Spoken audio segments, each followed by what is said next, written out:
Believe we are live. At least the machine is telling me that we're live. Did I say alive? I hope I didn't say alive. Let's see. I don't know if we are. Rena, I don't need your help. I don't think we are. I don't think we're live. And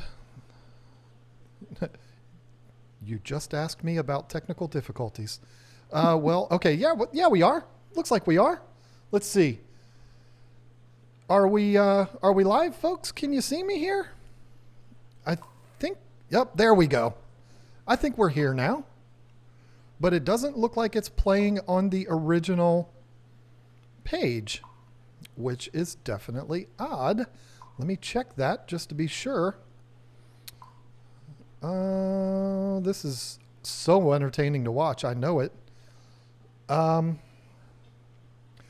Yeah, this is weird. But we've got 98 people here. So hopefully, if any of you all are here, if you wouldn't mind maybe going back. Let me see. I don't know how to do it. Welcome, everyone. This is not the way it was supposed to go in the beginning. And I guess it is due to a new situation that I've got going on here, and I don't know why it did that. There are still people that are in the other chat. We didn't pop up on the correct stream, which is weird. I don't know if anyone has any way of going back to that one. I don't know, but let me see. I'm going to send a message here real quick, folks. And I can't even do it. I can't even do it. Yeah, what a joy it must be to be a guest on this live stream.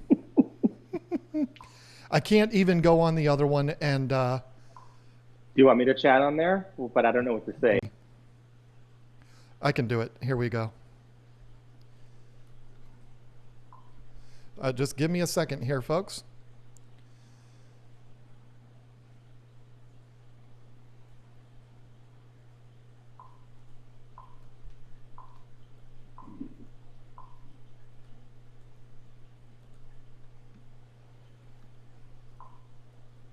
Sorry, folks.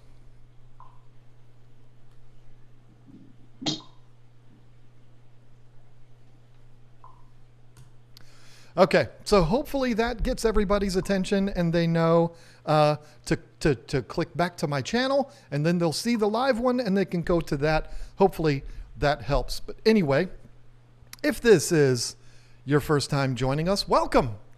I am John from the KG Tropicals YouTube channel, and every other weekend, I like to get together with a friend on YouTube, and I like to have a conversation. Now, of course, I'm sitting here in front of a huge aquarium, and I talk about aquariums all the time on my channel, but on this particular show, it's a little bit different because we talk about whatever happens.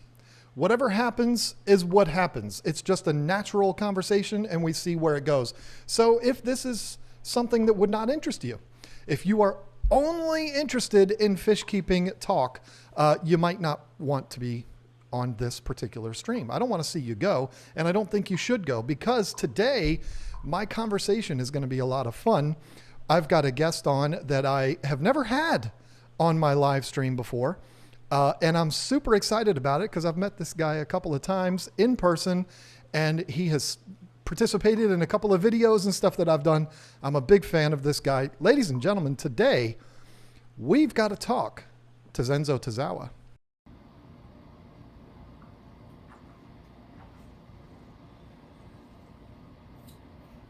All right.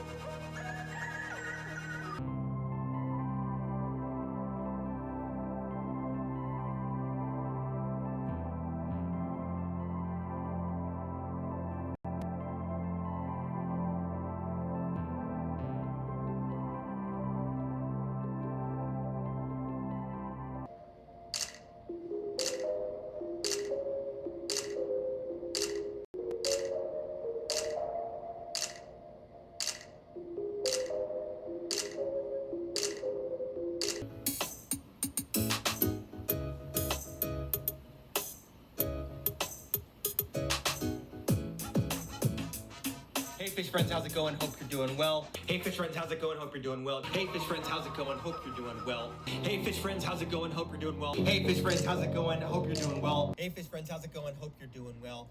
Hey fish friends, how's it going? Hope you're doing well. My name is Zenzo from Tazawa Tanks. Tazawa Tanks.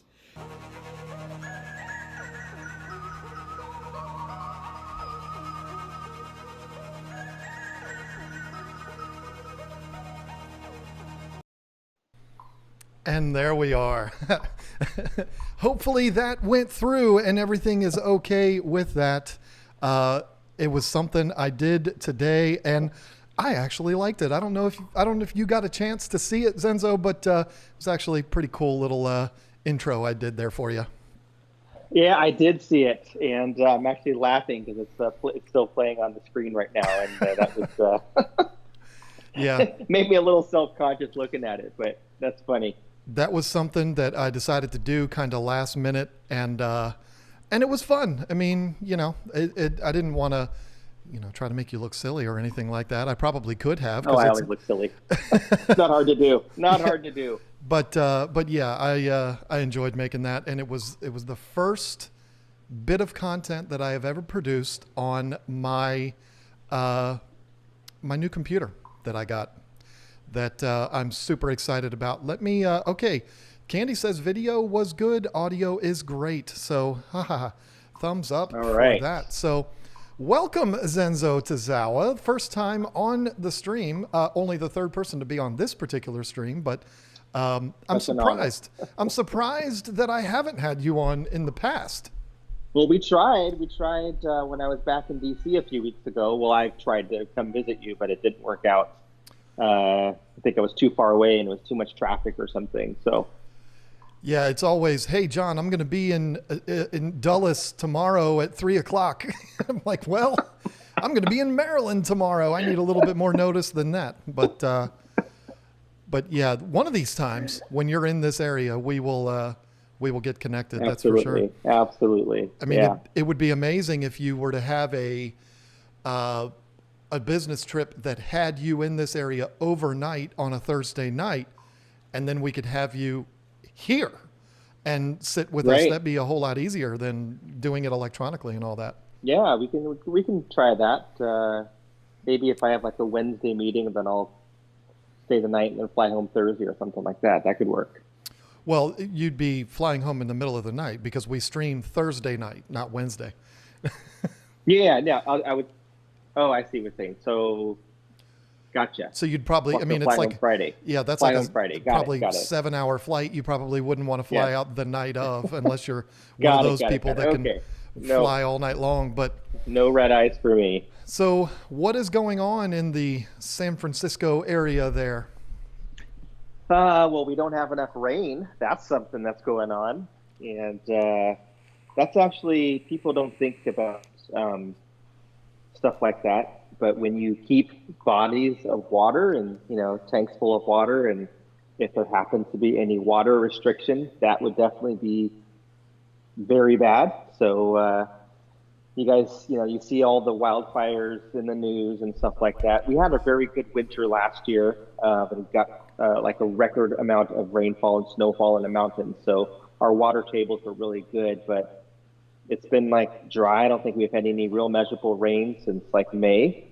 So here we are, almost December, and it's dry as a bone. So that's what's happening out here in California. So it's supposed to rain this week, so we'll do a little rain dance later, and hopefully the skies open up, because that is something that is scary. Besides, just having a dry area and fire danger and everything. But a couple of years ago, in a lot of areas, they were putting water restrictions where people weren't allowed to like wash their cars, water their lawns, things like that. So obviously, if we're keeping a lot of fish tanks and stuff like that, you don't want that to happen. So, but otherwise, just business as usual, keeping busy, doing a million things. That's you are good. well aware of. Yeah. Yep. I was, this is going to sound weird, but I was thinking about you the other day because, well, don't get too excited. I was watching something and the Golden Gate Bridge was on it, and then you could see Alcatraz in the distance. And I was like, you know, those Alcatraz is somewhere I've always wanted to see. And it got me thinking, you know, if you live in the city of San Francisco, then you can probably see it from your front door. My cat is trying to get on my computer. My question was, because I live next to some major landmarks too. I mean, DC, Right. I live, you know, 30 miles from DC. Do you take it for granted, or do you realize, like, hey, that's Alcatraz, that Al Capone was there? I mean, people all over the world would love to be able to see that, and I drive by it all the time. Do you take it for granted? Because I know I do. I absolutely take it for granted. All of the sites in San Francisco, for me, it's often just an annoyance because, you know, tourists are in the way. You know, it's the Golden Gate Bridge, and if I have to drive over the Golden Gate Bridge, I get super annoyed when people have their phones out the window or they're doing it through their sunroof, and I'm like, get out of my way! It's just a bridge. Same thing with Alcatraz and, you know, any other sites here. I haven't been to Alcatraz since I was 13 years old. Oh, wow. So that was a long, long time ago. That was back in the 1980s. Was the last time I was at Alcatraz. So that's how much I take it for granted. So yeah, just like you. I mean, when I've gone to DC, I've gone to the National Mall and, you know, Lincoln Memorial and, you know, the World War II Memorial and the Vietnam Wall and everything. And I take it all in. I'm taking pictures, stuff like that. For you, you're just like, I just want to drive around the circle and not, you know, be near all these tourists. And so, yeah, and I think that's probably the same for most people. You know, when you live in a city, after a while, you just become accustomed to, you know, okay, yeah, that's our thing and whatever. But yeah, I mean, I drive by DC a couple times a week. I used to work in the U.S. Capitol building. Inside that building, I used to go into that building every single day. And when I was there every day, I did not take it for granted. I mean, I'm skipping really bad on my screen, and I hope it's not coming through on the stream, but I would see the tourists, you know, I mean, I worked there. I was supposed to be there. I wasn't in a hurry to get somewhere or anything. I was there, and I would see the people just in awe. And these are people from all over the world that come there to see that building. And I mean, it did kind of make me feel lucky, but when I stopped working there, and now when I just drive by it, it's like, yeah, there's the Capitol. And Yeah. there's the Washington Monument, and there's the White House, and there's this, there's that. It's like, it's not even a big deal anymore. And I feel bad for that because, you know, there's people that'll go their entire lives that'll never see it. And, right. you know, here I am just driving by going, well, but I think for me, the big thing with DC, and I've been there several times, and I've, you know, done the tourist thing, is because there's so much history there, and the sites have meaning, right? So I remember the first time I saw the Lincoln Memorial, and I just got like chills on my skin, and like I just felt so like overwhelmed with emotion just by like looking at this giant, and it's much larger in person than you think it is when you see it like on, you know, the screen. And then reading all his address. I think the Gettysburg Address is written on the wall, and it's just, and then, you know, some of the other monuments and memorials. The couple of ones that I mentioned, it's just such a different feeling. And I would definitely, if anyone who lives in the U.S., definitely, I think that should be a destination. Go visit DC. Don't come to San Francisco. Go to DC and experience that. You don't want to come here. We just have like a bridge and, you know, this weird stuff. But I would love to go to Alcatraz. I would love to see that street that goes like this, whatever that street's called. yeah, Lombard Street. Oh, that's another one I haven't been on in 30 years. I mean, it's whatever, but that's one of these days I'm going to do a California, Oregon, Washington tour. Yeah, and, you know, you should. You and Lisa should come out and do a West Coast tour, and you know, try to incorporate some fish stuff into it. I think that the ACA is having a thing in California next summer in July in Sacramento, which is only about an hour and a half from here. So maybe you can like go to Seattle and, you know, see the co-op and come down this way or something like that, hang out, and I'll be your tour guide. We'll do all the touristy things that I don't want to do. Well, but you haven't been in a long time, so I haven't been in a long time. Like, yeah, the Crooked Street, Lombard Street, I will probably, I don't know, because there's like a line to get there. They've been trying to like make it to where you have to make a reservation to drive down the hill or something. I don't know. It's kind of it's one of those things where you have to go out of your way to try to get onto that street, and then you got to wait your turn to go down it. So it's more of like a photo op thing. I'd walk it before I'd want to drive it. I mean, that might be kind of cool. Something like that, I would just stand at the bottom and I would look up and I would go, oh yeah, there it is, and then keep on Right. going. Like, I don't have any interest in going down it or anything like that. What's the big deal? I seem very distracted, and I know it has to be coming through. The feed looks really bad on my end, and I don't know what it's looking like for. It's choppy on your end. But yours is fine. But mine is smooth. Yeah, so the split screen has me smooth, and then you're like, yeah. Let me tell the only other person in the house to get off the Wi-Fi if they're on here. Maybe that'll help. But the audio is good. So your audio is good. So it's I have a hard time believing that it is the computer. I actually I bought a new computer yesterday, and I'm super excited about it. This is the first time using it on for the stream, and I don't think that that's what's causing that. I don't think it's a computer thing. It might be a Wi-Fi thing.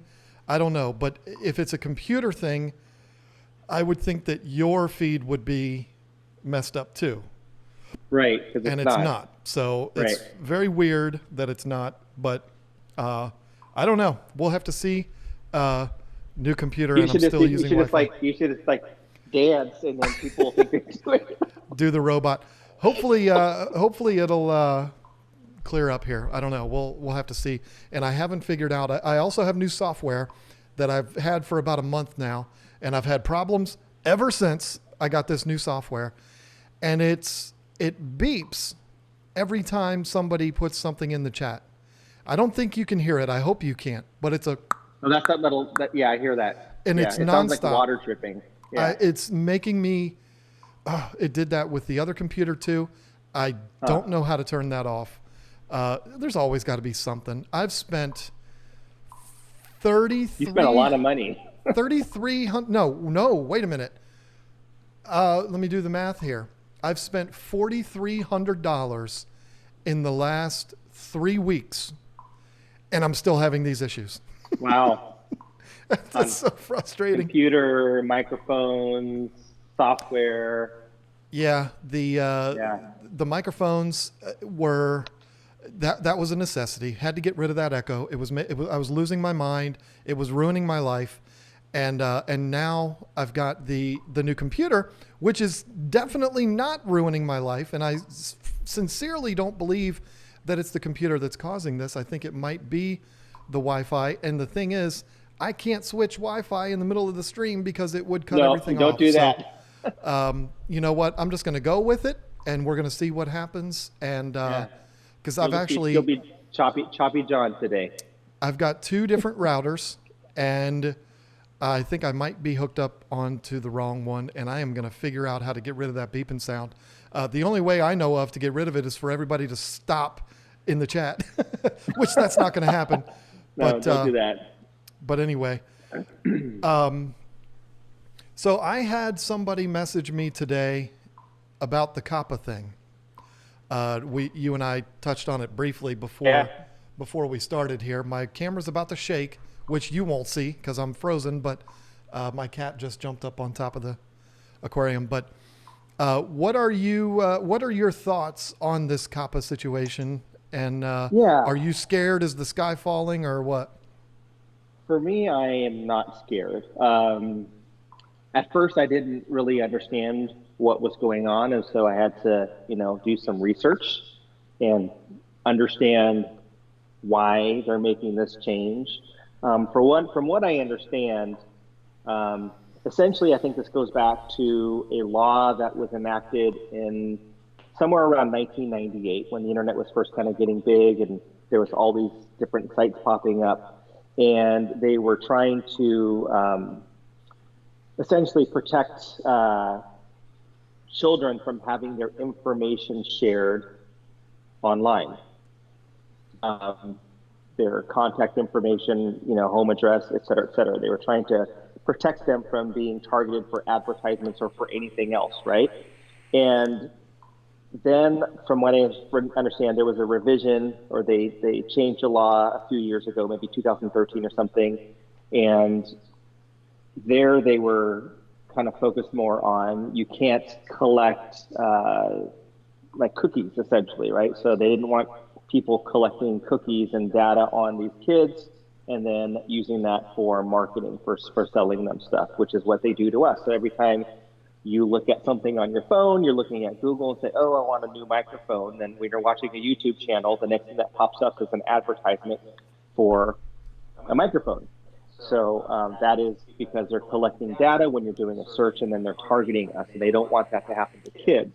What YouTube did originally, I think, is they told the government, no, it's different because, we're not, making content where we don't allow kids under 13 anyway, because the definition of a child in this law is under 13. And so they said in their terms and conditions, you have to be 13 anyway, blah, blah, blah, blah, blah. So anyway, long story short, fast forward, and they basically said, no, this is not true. And they sued YouTube, I believe, or they sued Google. They had to settle. They paid like $170 million fine or $157 million, a big fine, which is big, but it's a very small amount to Google. But they paid a very large fine, and they basically said, we're going to stop this practice. And that's why starting on January 1st, they are no longer going to allow content to be created for children that is going to have any type of advertisements, right? Right. I believe they're also turning off comments on all videos that are related to children or from channels that have children. They're turning off the ads in those. If you are a creator, you have to let them know, is this content made for children or not? And then you can either select by video or you can select by your channel. So if you do have a channel that's geared towards children, if you're a toy YouTube channel or something, you have to select that you do make content for children. And if you're not, but YouTube in their review process deems you to be giving false information, then you potentially could be held to, I believe that they said that there's like a fine of like $45,000 per video or something like that. Right. They essentially, the FTC could, or I think they can basically go after you if you are giving false information. So I think it's a very slippery slope. I think a lot of people are concerned. I'm not concerned because my channel is not geared towards children at all. I don't talk about toys. I don't talk about anything that's really kid related. If younger people are watching, that's fine, but nothing that I create is geared towards children. It doesn't come up in the video at all. So I'm not concerned with my own channel. When I had to select on my studio page to basically, you have the option of, selecting, yes or no. I just said, no, this channel does not make content for children. And then I did the same thing on my other channel as well, because it's geared towards older people. Now, the other channel that I have, which is like a fitness channel, I have to be careful, and the channel's so small yet there's no revenue anyway. I need to make sure, because I have mentioned younger people in the past, I got to make sure that when I do so, that it's really like high school versus, younger kids, and mostly high school kids and older, and the ones working in anyway, not too much younger kids. So personally, I'm not overly concerned. I've watched some pretty animated videos out there on on YouTube, and listen to some internet attorneys talk about it and share their thoughts on top of it. Yeah, I mean, I understand why Google's doing this. I don't think they're maybe going about it the correct way, and I don't think they've been as forthcoming as far as their own, their own shortcomings and what they did to put themselves in this position. I think they could definitely do a better job of being upfront and clear. And I think for a lot of people, those intermediate creators that might have some children's content on there, I think for them it is pretty scary. And then there's channels that are huge that have millions and millions of views and millions of subscribers, and they are run by kids. I don't watch them obviously, but there's that one kid that does like the toy reviews and it's like one of the largest YouTubers. I imagine that channel is going to get demonetized, and it's just going to be a regular channel that doesn't have any type of ad revenue coming from YouTube. There might be some other options where, and that's a whole nother slippery slope, right? So let's say that, okay, well, Google says, we're not going to give you any more money for your channel. We're not going to allow you to advertise on your channel. You can continue to make videos, but it's just going to be people watching your videos. They can't comment, etc.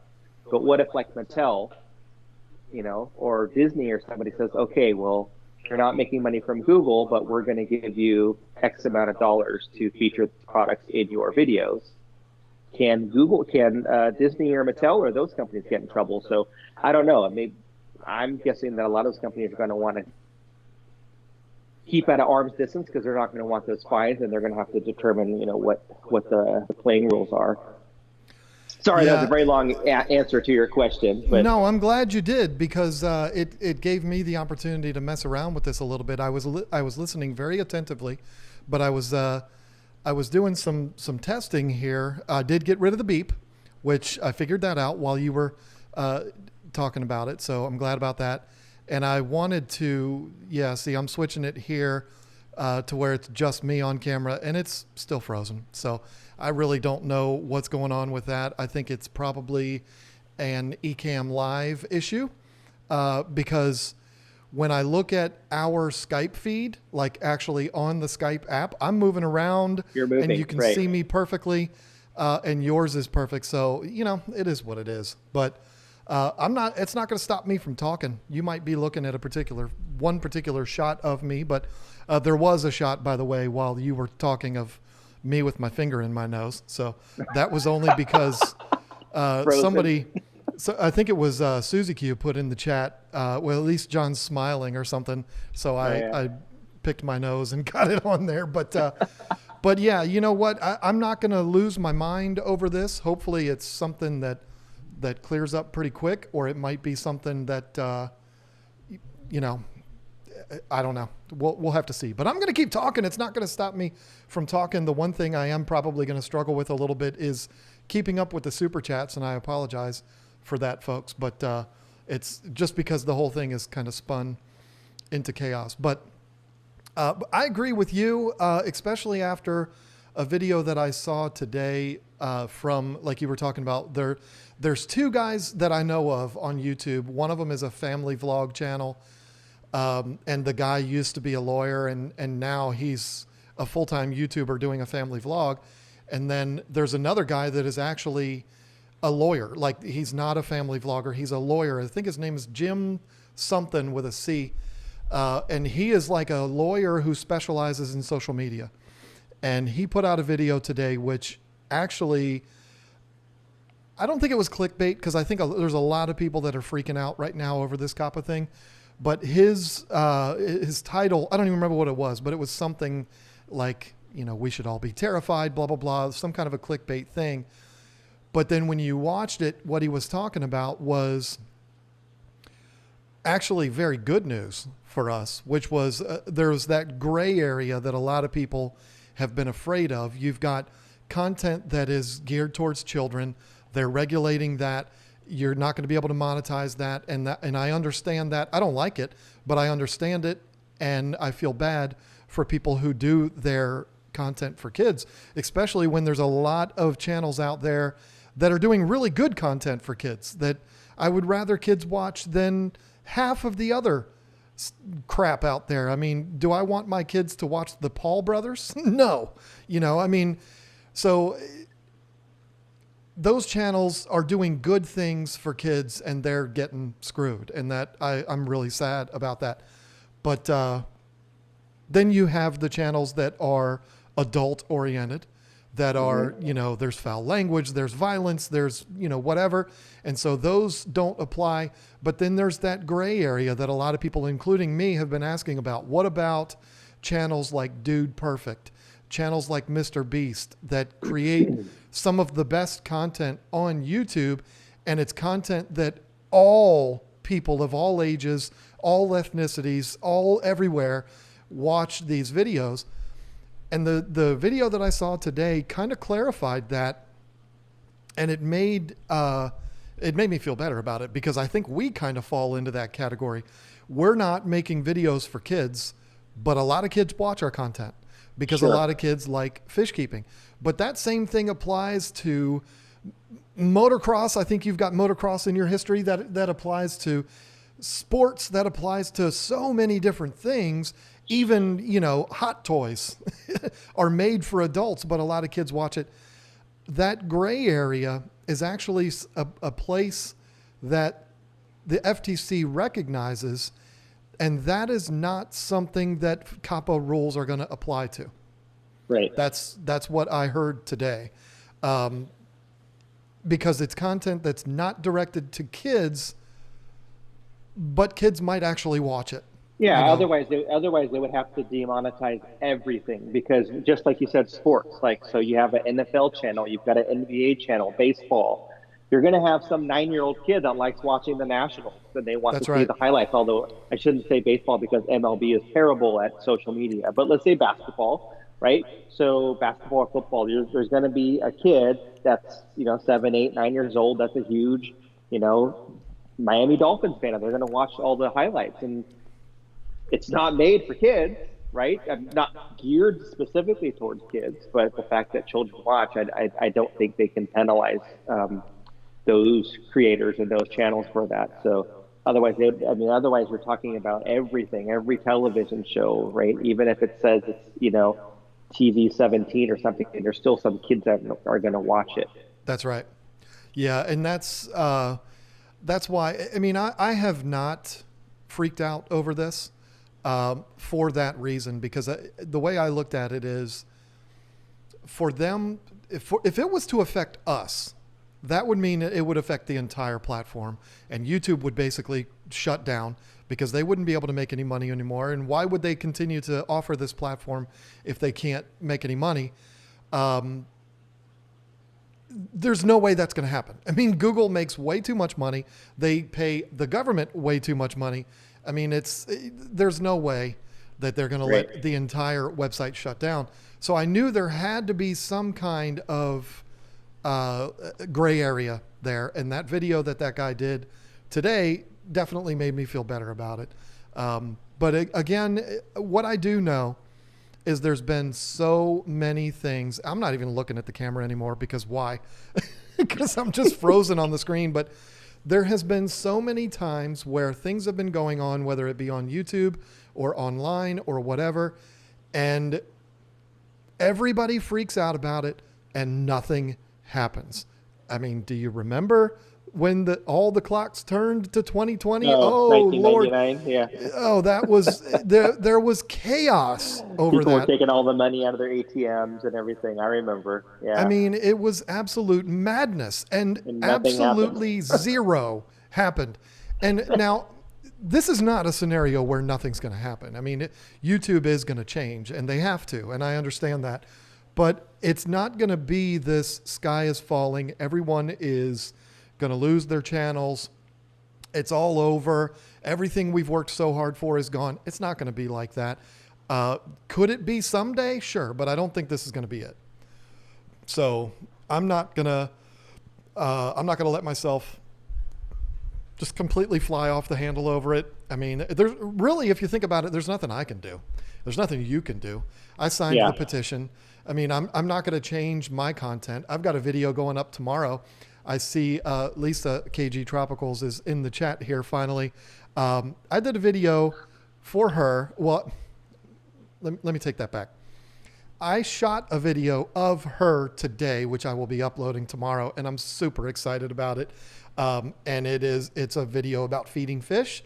It was her idea. Everything was her idea with it, and I'm really, really happy with the way it turned out. And I'm not going to change the way I make videos. I'm not. I don't make my videos for kids, but sure, kids watch them, and I do make sure that my videos are okay for kids to watch. I mean, you and I have hung out in person. You know, I've got a mouth of a young Marine. I mean, I am horrible with my foul language, but not on here and I never have been on here because I want it to be accessible to everybody. And Right. not only that, there's a lot of adults that are offended by foul language and stuff like that. So I'm, I keep it straight. And so there's nothing I can do. I'm going to keep going exactly the way I am. And I'm going to hope I'm right that it's not the sky is falling. Yeah, the only other thing I could think of is if people are really paranoid, is can you put like in the description of our video, can you just have like a line in there that's like a disclaimer that says that the content for this channel is made for people of the age of 13 and over or something? Or are you going to say, hey, fish friends, how's it going? This is Zenzo Fuzawa Tanks. By the way, this channel is only for people 13 and over.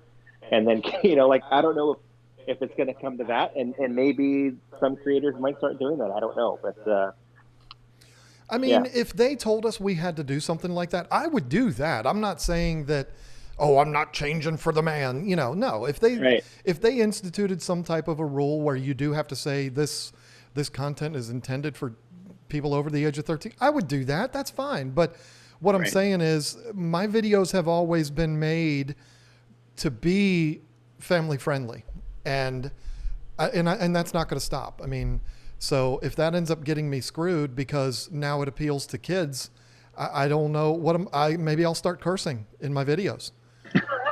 I'll be like, hey, MFers, welcome. Let's talk about some effing fish, whatever. I'll have a sign on like Philip DeFranco does. I mean, I don't know. That would be funny. It would definitely be more natural for me to do it that way. But yeah, I'm sure there's going to be a lot of channels that are going to suffer over this. And I genuinely feel bad for those people because I know what a grind this whole game is. I know how difficult it is. Look at the difficulties I'm having right now. I'm just trying to do something nice with the people, and here I am just completely frustrated with this technology thing. But I know how hard it is, and when you've got people that have built a large business on YouTube, and like overnight their income is going to be cut by 70%, I feel bad, and it has nothing to do with anything that they've done. It's not like they're doing anything wrong, So. Yeah. It's just unfortunate. You had mentioned that you can't read the super chats. Do you want me to read them out to you? Because I can see them. Sure. Yeah, you can thank my viewers for the super chats. Go right ahead. Yeah. Well, I know Candy's in there, and she's obviously thanking everybody. But let's see. So Chelsea Riley says, make sure all your drivers are updated. So that might be for your computer issue. It's very possible. I mean, this problem did not start until this particular stream. I did multiple tests, and I did, I've done as much testing as I could. And I don't think that's something that's an Apple thing. Like, I don't think you can check drivers on an Apple computer. Can you? I think it's pretty much set in stone. I don't know. I don't know because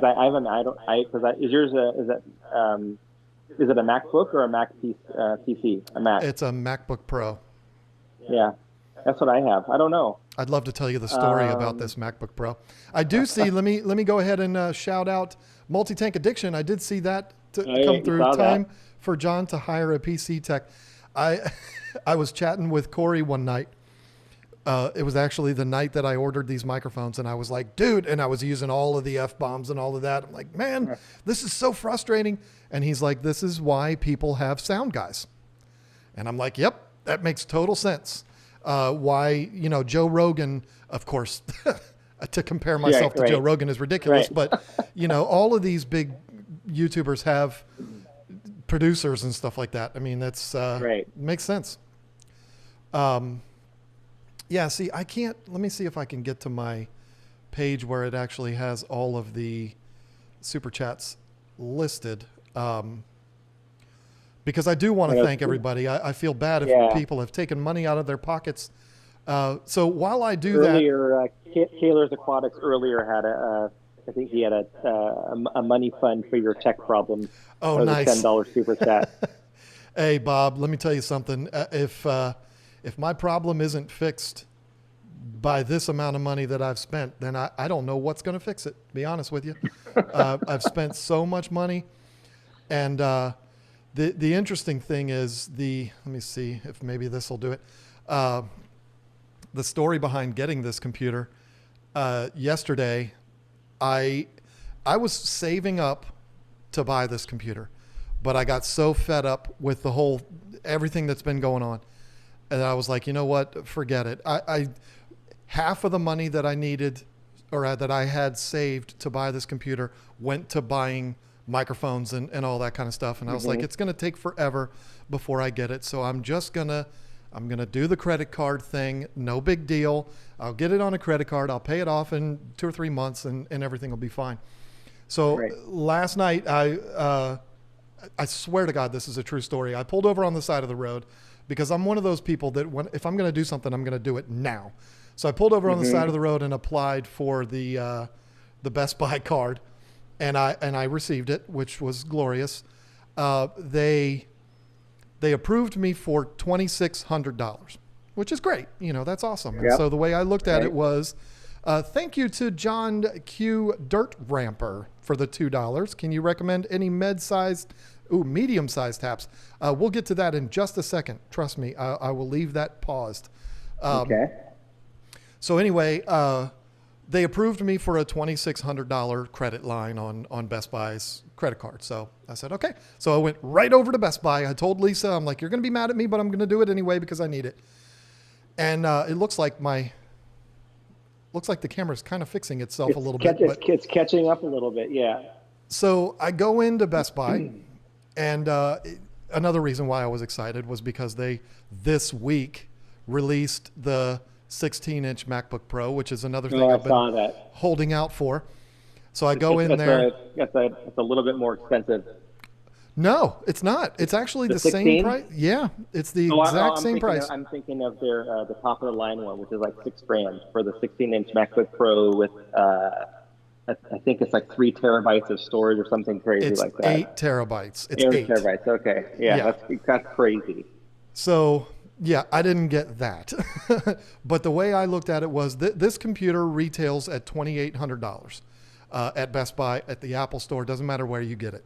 So I'm like, that's fine. I'll put the $2,600 on the credit card and I'll pay the difference. No big deal. And I got some accessories and stuff like that too. I go in there and I tell the guy, I told him what I want. He's like, right on. We haven't sold one of those yet. You're the first one to get one. I'm like, that makes it even better. So he goes to the back, gets it, brings it out. We sit down at the little desk, and it looks like the camera's finally caught up, and I feel pretty good about that. But he sits down at the desk, and he's typing in the computer, and he's like, oh, we've got a problem. I'm like, what is that? Because I told him I want to split up, I want to put $2,600 on this, and then I want to pay for everything else and pay the difference with my card. Or, I'll pay cash. Your debit, right, yeah. Right. So he's typing it in. And the first thing he says is, oh, well, I've got good news for you. He says, your Best Buy rewards is going to take $100 off of the price of the computer. I'm like, yay, I like that. That's good. And then he's typing and typing and typing. And he says, oh, we've got a problem.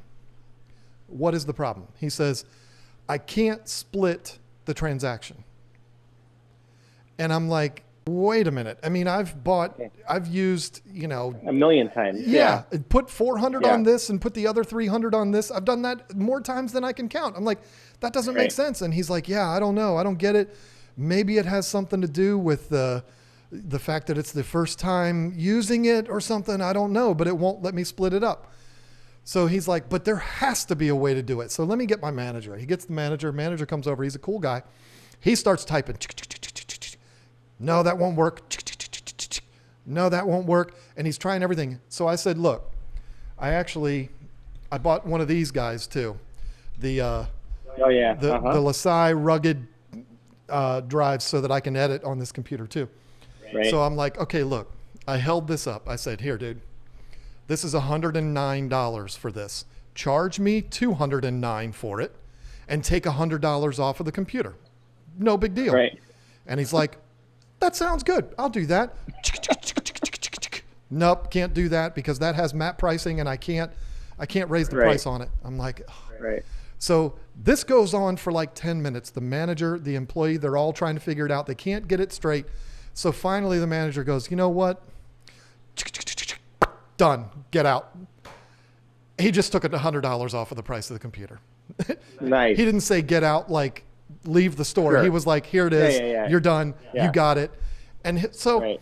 a brand new Awesome. computer that just got released this week, $100 off. $200 off. Gotta love that. Nice. So Congrats. yeah, very excited about that. Yeah. This is a life-changing thing for me because of this, because of the stream, because you said you have a MacBook, so you've never had to deal with this. I was carrying my 27-inch iMac out here into the garage Oh my God. and hooking it all up. And, I've got drives and I've got this and I've got that. So it's like a whole big thing to unhook it and then carry it. Sure. And that computer had everything on it. All of my edits, all of my footage. Well, the footage is on a drive, Right. but like if I lost that computer because I stumbled on my way out here to the garage, I'd be screwed. So not having to do that anymore. And that iMac can stay sitting beautifully on my desk and never move. That's a life changer right there. There you go. So super excited about that and getting $200 off of it. And it's glorious. It's beautiful. It works phenomenally. And dare I say, and it makes sense because my iMac is a 2014 model, but you're an Apple guy, so you know this. Apple's just work. I mean, that whole tagline that they have, Apple's just works. It's true. My 2014 iMac works today as good as it did the day I got it. It is a workhorse. It's a powerhouse. So it's not like I needed to replace it because it was a piece of junk. No, it's perfect. But this thing is way faster. I didn't even realize that iMac is not slow, but this thing is like, it's like got lightning speed. It's absolutely ridiculous. So yeah, all in all, I love it. I'm super excited about it. And it's a life changer. And Lisa's, I don't know if she's been commenting in the chat because I've got the chat frozen for this super chat, but For the super chat. she's About probably, the small, medium-sized half, yeah, right? Lisa's probably like, yeah, he's going to finally stop bugging me on it. So John Q. Dirt Ramper asked, can you recommend a medium-sized hap? And since you and I, Zenzo, are both African cichlid guys, but you're my guest, so I'm going to let you answer that first. If I were to pick one, I would pick Xerox, Autopharynx lithobates, because that is basically the size of a peacock, Yep. almost. I've got one of those. And He's right there. yeah, and they're I think one of the most beautiful fish. That big blaze on the top of the head. Completely And, agree. They're not going to eat your other fish because they're not a giant predator hap. They can be kept in a 75-gallon tank.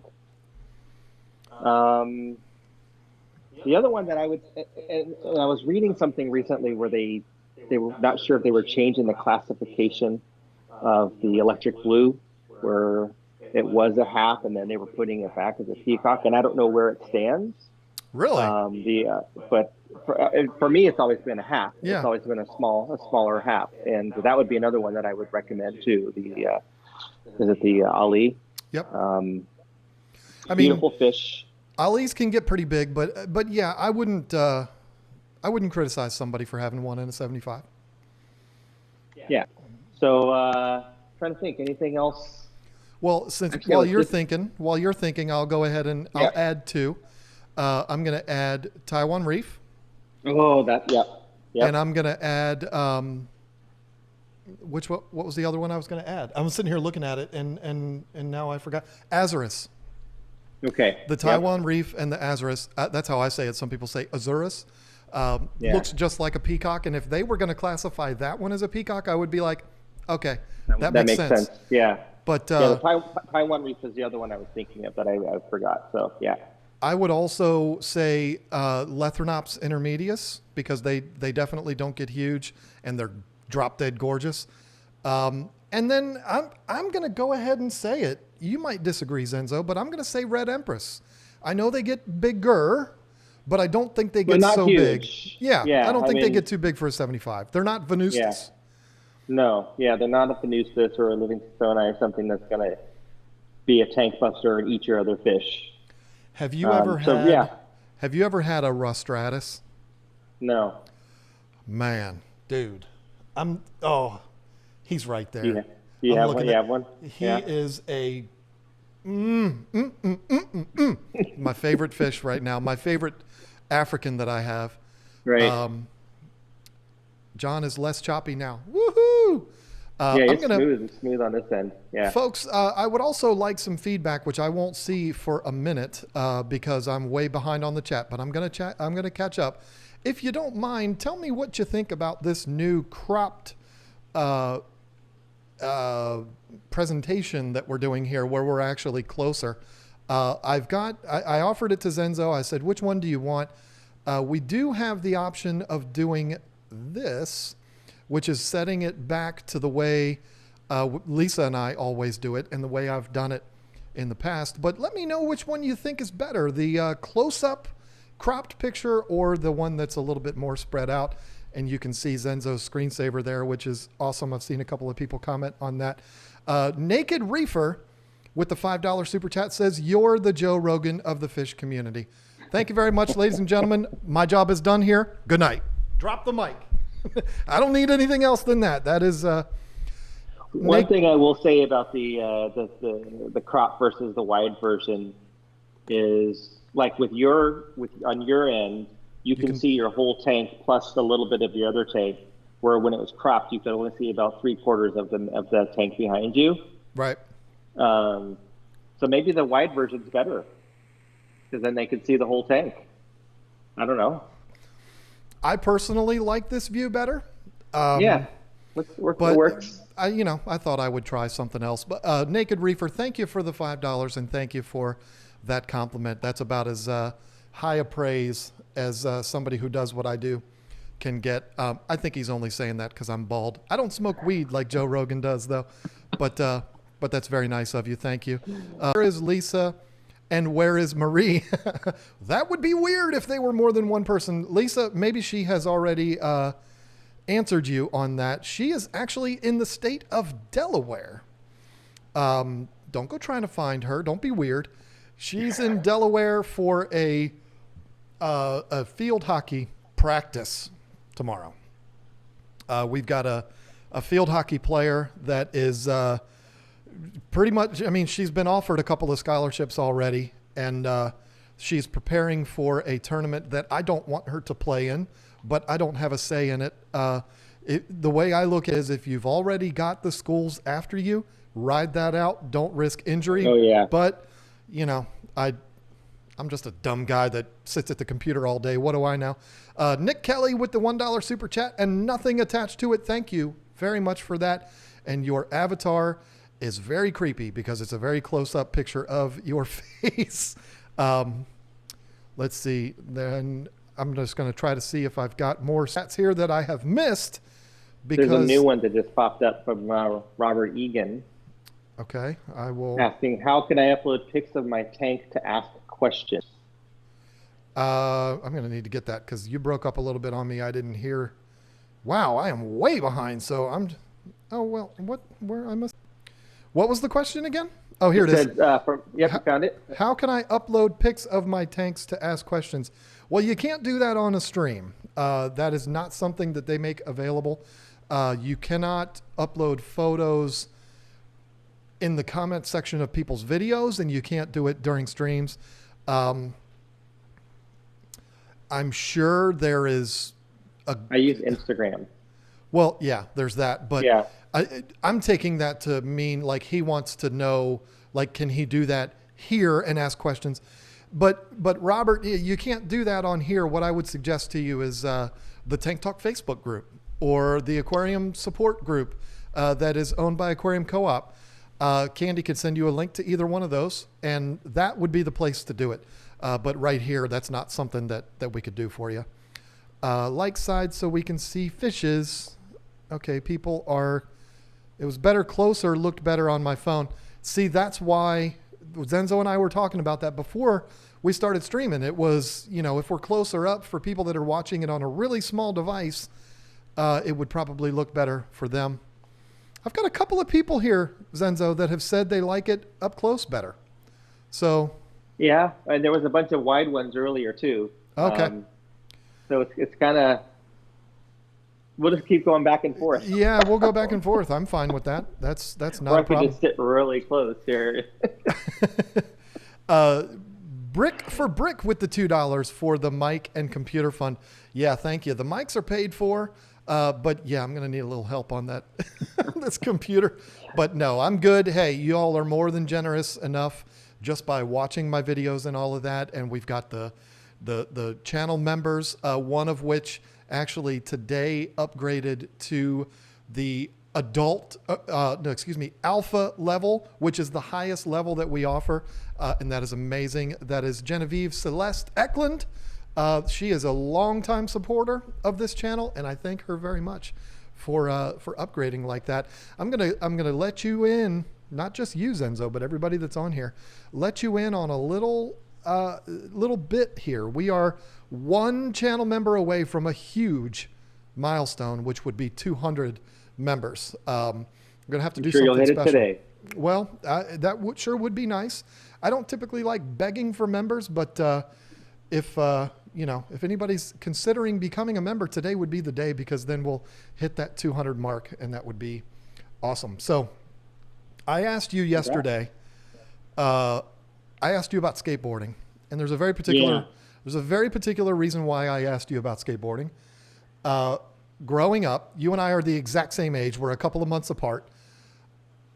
One of my all-time heroes was a skateboarder by the name of Christian Hosoi. I remember Christian Hosoi, yep. Okay. You remind me of Christian Hosoi with a little Tiger Woods mixed in. Okay. If Tiger Woods gained 30 pounds of solid muscle, you would be his twin. And he would also have to get some hair transplant surgery. Grow some hair, yeah. But yeah, Christian Hosoi was a huge. Okay. God, I haven't heard that name in 30 years. It's actually very unfortunate. Oh, look at that. I think we might have our 200th member right there. Patrace, I don't know how to say your name, and I apologize. I'm a jerk. Emery became a new member. Yay, that's probably 200, unless we lost some. We might have lost some. They come and go so fast, just like subscribers. But Christian, well, thank you. That is awesome. We get more available options and things like that. The more we get, so it's very, very cool. Did something happen to Christian Hosoi? You don't know the story of Hosoi. He's alive and well, but he went the drug route. He was he lived the rock star lifestyle, as any 20-year-old in the 80s probably would have, that had all of that money. He went down the path of crystal meth and ended up, I think he was locked up for like 7 or 8 years, I think, for trafficking. Wow. But he's out now. And one of the most glorious things You don't care because you're not a skateboarder, but there is a video on YouTube of him, Steve Caballero, which is another person Yeah, I remember that name. that you kind of has the same complexion as you. Tony Hawk, Lance Mountain, and it might have been Mike McGill, like all of those vert skaters from the 80s The 80s. are all. Caballero had that the logo of like the dragon, wasn't it? Yes. Wasn't that? Yes, I remember. Yeah. Yep. And Steve Caballero is like 5'5". He's a little teeny guy. I've actually met him. Right. He's a little fella, but he could fly. He was like a Christian Asoy, where he was all about style and. Right. But that was. I watched that video, and it was like 45 minutes long of just those guys skating, and it was glorious. So yeah, he is. Christian Asoy is a hero of mine until he went to prison. Still went to prison for drug trafficking. That's right. KG Cichlid brings up Bucky Lassick. I've actually skated with Bucky Lassick on multiple occasions. Another guy, same age as me and Zenzo. When I was a teenager, I skated with him at a ramp called Cedar Crest Country Club in Virginia. If you look up Cedar Crest Country Club on YouTube, you will see videos of that ramp. And I am in some of the videos, but I'm not skating. I'm just like there because... You're just hanging out on the side. That's right. Because when people like Bucky Lassick and these other big timers show up, you sit down and you watch. You don't. Right. You don't embarrass yourself. I remember Tony Hawk Pro Skater 1 and 2 on PS back in the day. Yeah, that I logged quite a few hours on that game. On all of those games, definitely awesome. But I don't want to go down this road of talking about skateboarding because we'd lose half the audience, and that's not fair for you. But that's a weird question somebody just asked for you. So today I did a water change and switched all the filtration, even though the tank has been running. Any thoughts? Water change and and switched all the filtrations. Well, I would say why. That would be is that Natasha Stone? Yeah. I mean, doing a water change is fine. I mean, there's nothing wrong with water changes. I don't know why you would switch the filtration unless there was something wrong with the filtration. Was it inadequate? And that could be the case if you upgraded from a piece of equipment that wasn't working well to something that maybe works better.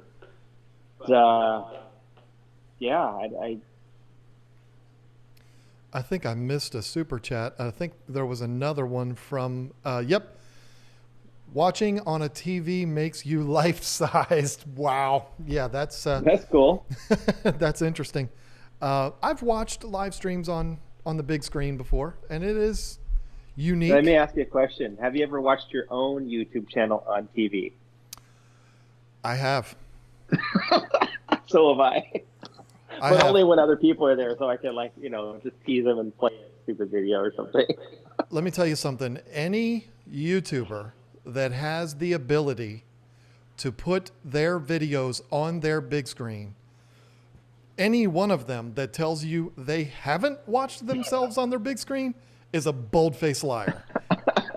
Every single one of them has. There's no doubt about it. The funny thing is, I've actually had people. This happened one time, and it was like 2 years ago. I was in a customer's house for work, and I heard my voice coming from the next room. Oh wow! And it was funny. somebody watching one of my videos on their TV, and they had no idea I was in the next room. It was kind of it, and I was kind of like, "What do I do here?" Because I'm not like. It's not like I'm Tony Hawk and I'd walk in and it would be like, oh, my dreams have come true. It would be like, oh, that's weird. You're the guy that's on the TV. It's not like it would have been anything special, but I didn't even say anything. And I just did my job and left. But you made me think of something because when you had Bob on your stream last week, you were talking about being recognized. Mm-hmm. And he had said that he's only been recognized at like fish stores or something like that. But it's funny is I've actually been recognized. Obviously, like when you go to a fish store or something, and even like I was in a fish store like in Virginia one time and I got recognized. But I get recognized in the most strangest places, and it's like totally away from fish. So actually, and it's funny thing is like I'm usually not alone. Like my wife will be with me. So we were in Hawaii, and we were at the airport, and I stopped by the little store in the airport to buy a couple stickers for my car, and the cashier is like, "Hey," looked at my card, and he looked at me, and goes, "Are you on YouTube?" And they start talking about his fish and his betta and everything. I'm like, "Oh yeah." So that happened. And then my wife, we were at the museum here in San Francisco, but we were at the museum, the Asian Art Museum, and we were looking at a tattoo exhibit. And we were in line to pay for our tickets to go into the museum. And this middle-aged lady like walks up and just like says, "Hi, I'm sorry, I don't want to interrupt, but I just want to say I love your videos and I watch you all the time." And then she walks away, and my wife looks at me like, "Really?" But it is funny. It is fascinating when it happens, and it kind of does give you a inside look of what it's like to be a celebrity, and Yeah. for Tiny me, bit. I've had it happen like 3 or 4 times while I'm in a customer's house working. I'm Mr. Furniture Man, and Right. there was that one time where the guy was watching my videos in the next room, and then I've had it where the person was like, "Oh my God, you're the KG Tropicals guy," you know, Right. Right. and that's all neat. But then, I go get in my little van and I drive along, and it's like I'm back to being Furniture Man. But it gives you Right, that, right. and when we go to those events like Aquashella and Aquatic Experience and stuff like that, it's like a weekend of feeling like you're something special, Right. and right. then you go It is. home and you're back to You're normal. back to nobody. On that note, and on the note of Christian Hosoi, I went to Virginia Beach. My Lord, this must have been like 1986, 1987, when he was at his absolute height of fame. And he showed up at this contest that they were doing on the beach. They had a vert ramp there, and he just out of the blue, I'm there with my buddy. I'm like, "Oh my, Christian Hosoi is right there." And when he was done skating, we watched every move he made. He came down, and we followed him like a couple of stalkers. I was like 13. We followed him, and that too gave me kind of like it was like opening my eyes to what it must be like to be a celebrity, because this was at the absolute peak of his popularity. I mean, everybody knew who he was, because the girls loved him because he was a good-looking dude, and the skaters loved him because he was a really good skater. So everybody knew who he was, and I'm walking behind him with my buddy down the beach, and it was like there was this aura around him. It was weird. I mean, every single person was turning their heads and pointing at him, and they were all looking at him, and I was like, that must be weird to walk. Yeah. You're just a dude, and he's like 22 at the time, and you're just Right. walking along, and everybody knows who you are.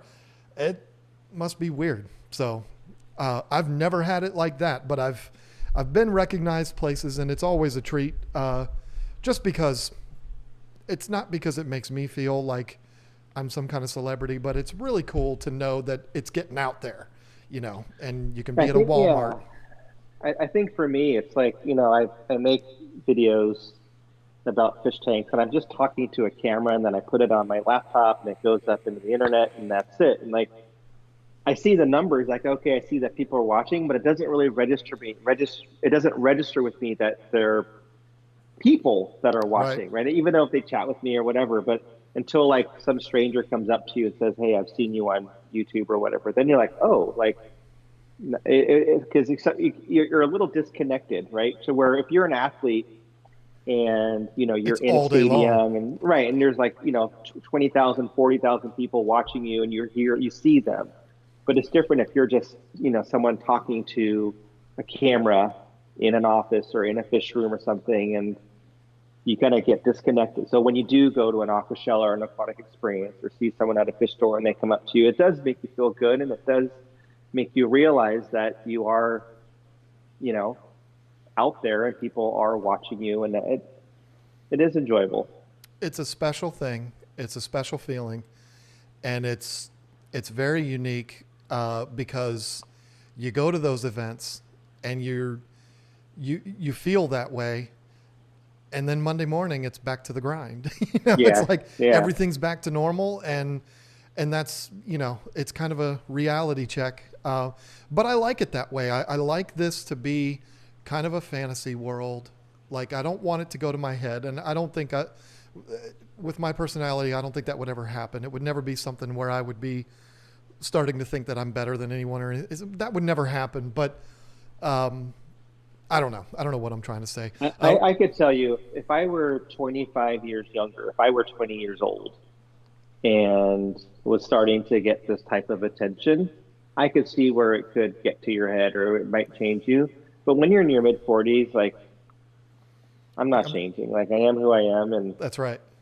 it's just sometimes when sometimes it's funny. It's like I'll be like at Aquashella most recently, and people will like they'll look at me and like, hey, and then like they'll come walk up to me, and I always introduce myself like they don't know who I am, which is funny. But they know who I am. They're like, yeah, I know who you are. I came to talk to you. But I'm like, Right. hey, how are you? My name's Senzo.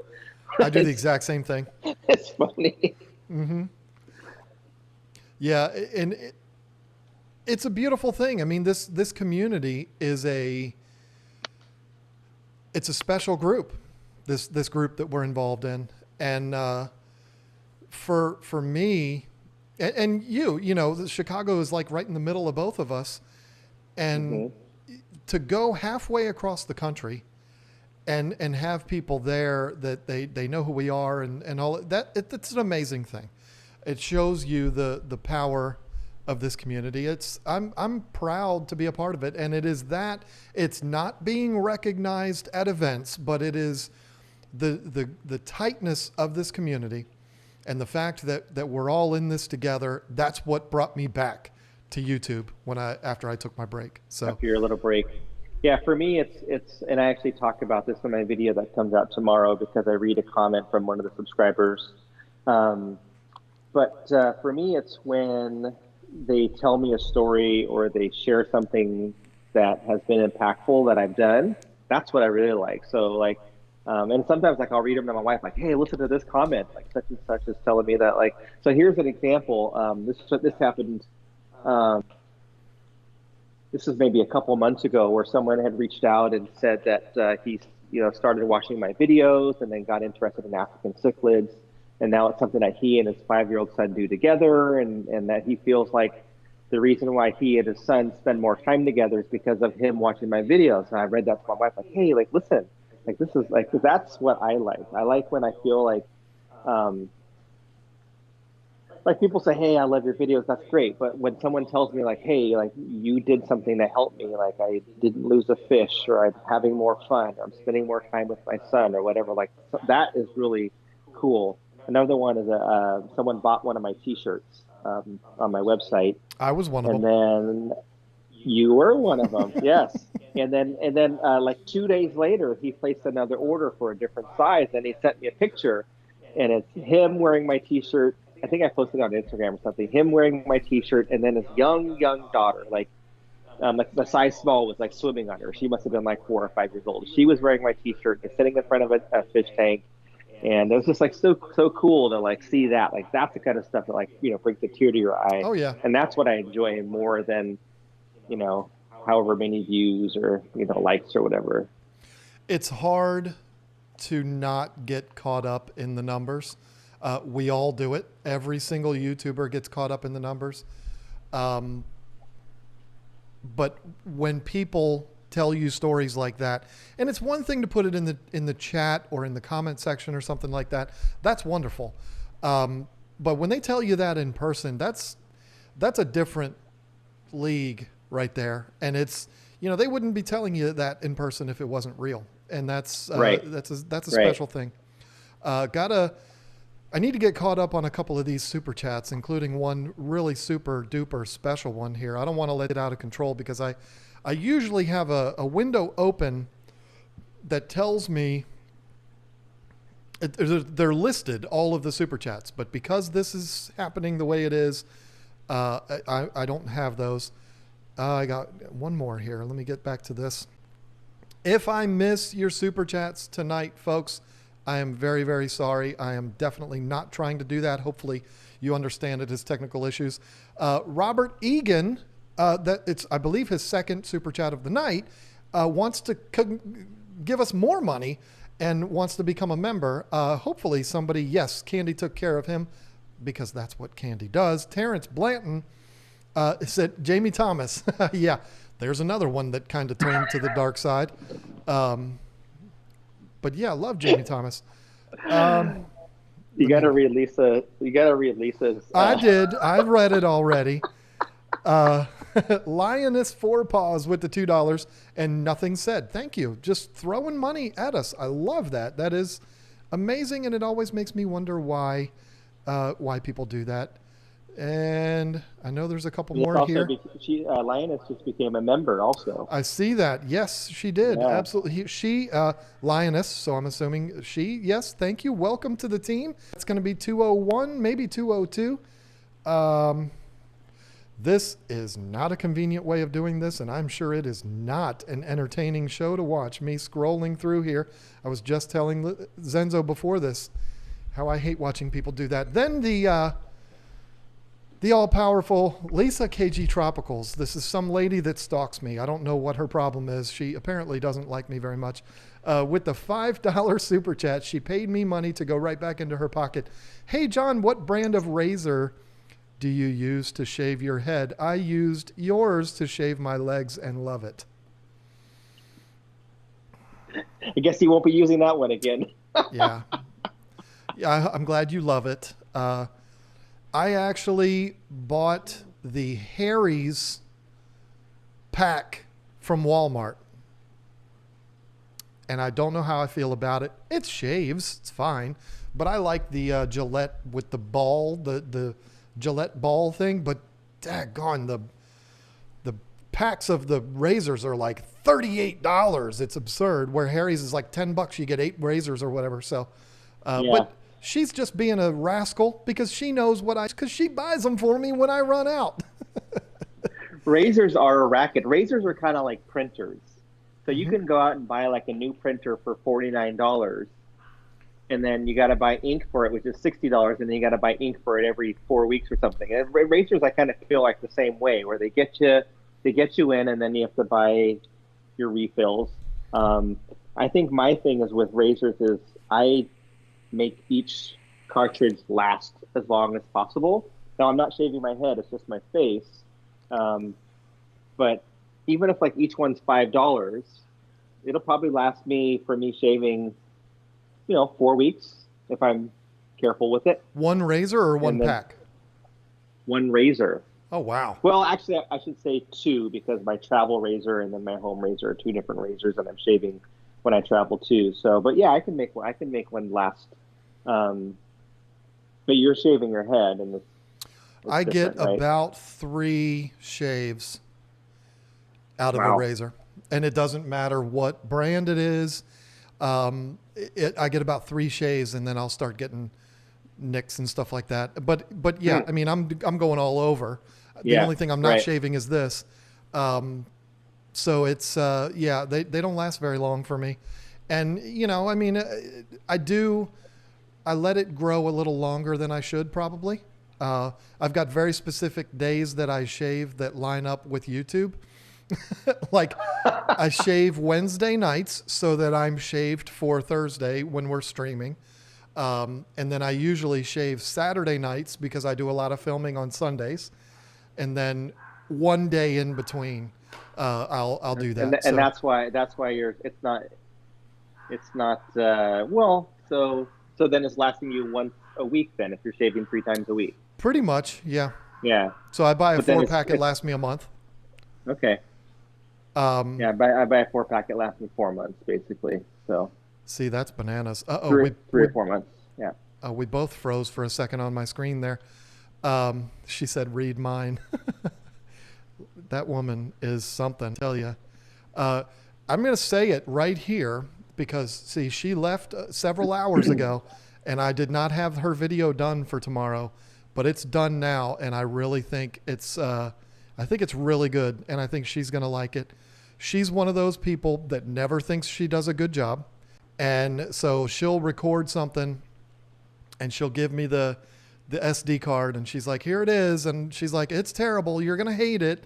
Every time she says that. And she's like, you're going to have to work your editing magic to make it good. But today was different because I actually shot it today. I just followed her around with the camera and I shot it from all different angles and stuff like that. And I'm really happy with the way it turned out. So Marie, you're going to need to put it on your phone and watch it at noon tomorrow when it goes up. I've got my videos lined up with Corey, and there's a reason for that. And I think it's actually. Is that working? Well, it's working great, but it's also I'm uploading at noon rather than I was doing 9 a.m. my time. Right. So it is 9 a.m. your time, but I was doing 9 a.m. my time, and I don't know. I don't know how good it's working. I mean, I'm one of those people. I don't care what my numbers are. If Corey says, John, you should do this, guess what? I'm doing it. I mean, that's just the way it is. And right. And he suggested that we do that. And we're lining them up. You know, he puts his up at 12:15. I put mine up at 12. Right. And, right. You know, it is what it is. But it certainly hasn't hurt anything. I don't know. We need to let it go for like a month before we'll really know the true data. And I'm going to leave that up to Corey because he's the genius when it comes to data. He'll look at the analytics and because he had mentioned that to me as well right about the same time that you guys were getting ready to watch it. And we were talking about my upload schedule. So yeah, it'd be interesting to see if that works or not. I think one of the things that you have to take into account is that it is football season. And when you're uploading close to the time that the games start, or people are, and it just, I guess it depends on the demographic too of who's watching football versus fish. And that's something that I always worry about. I was like, oh, should I upload on Sundays? And then if I do it on Saturdays, excuse me, then people are watching college football, or they're not at home, they're going out and doing stuff. So I just stick with my time and my days, and just, it is what it is. I mean, I've uploaded on Sundays for probably like 6 years. I mean, that's always been. I mean, we upload on Tuesdays too, but Sundays, that's always been the day. And so one of the reasons why I upload on Sundays is because you uploaded on Sundays. Because I only started making videos maybe 2 or 3 years ago, right? So, or whatever it was. But when I became consistent with my upload schedule, I specifically picked a Sunday as one of them because a channel like yours was like, oh, if he does it on Sunday, I'm going to do it on Sunday. Ride the wave. Perfect. That's good to hear. I mean, I don't know. That's awesome, Chelsea, though. I mean, you have another super chat from Chelsea Riley. Yeah, my dogs are freaking out right now, so it's hard for me to concentrate. No. I'm behind a little bit on them, but Griffin Fish Room threw $5 at us with no text on it. Can you hear the howling? Oh yeah, we can hear it. That's Chihuahuas howling. And they're howling because that's what beagles do. They're emulating our beagle. It's the cutest thing, but it is also extraordinarily annoying. Chelsea Riley, what are your favorite hobbies outside of fish keeping? Well, you're my guest, Zenzo. I'm going to let you take that. Okay. Well, I think it's no secret that I love lifting weights. Oh, really? I would have never guessed that. Hobby. That is a hobby I enjoy. I also enjoy cars. Cars is something that I enjoy, but most recently it's been cameras. I'm starting to become a little bit of a camera junkie, and starting to dabble in photography a little bit. I don't share any of the photos that I take. I just take them and look at them and delete them. But I kind of practice. Like last week, I had 2 cameras hanging from me, and I went to the reservoir and I'm taking pictures of like the fence and walls and leaves and random things, dogs. Nice. And then I don't share it, but so that's been a recent hobby that I could see myself kind of getting lost in that hobby for sure. It's kind of fun, and it does relate to YouTube a little bit because I use cameras to make videos. Yeah, I mean, my hobby outside of fish keeping would be woodworking if I still had a shop, but I don't. So, but that's one of my absolute favorite things to do: make something out of wood, no matter what it is. Just make something out of wood. I love that.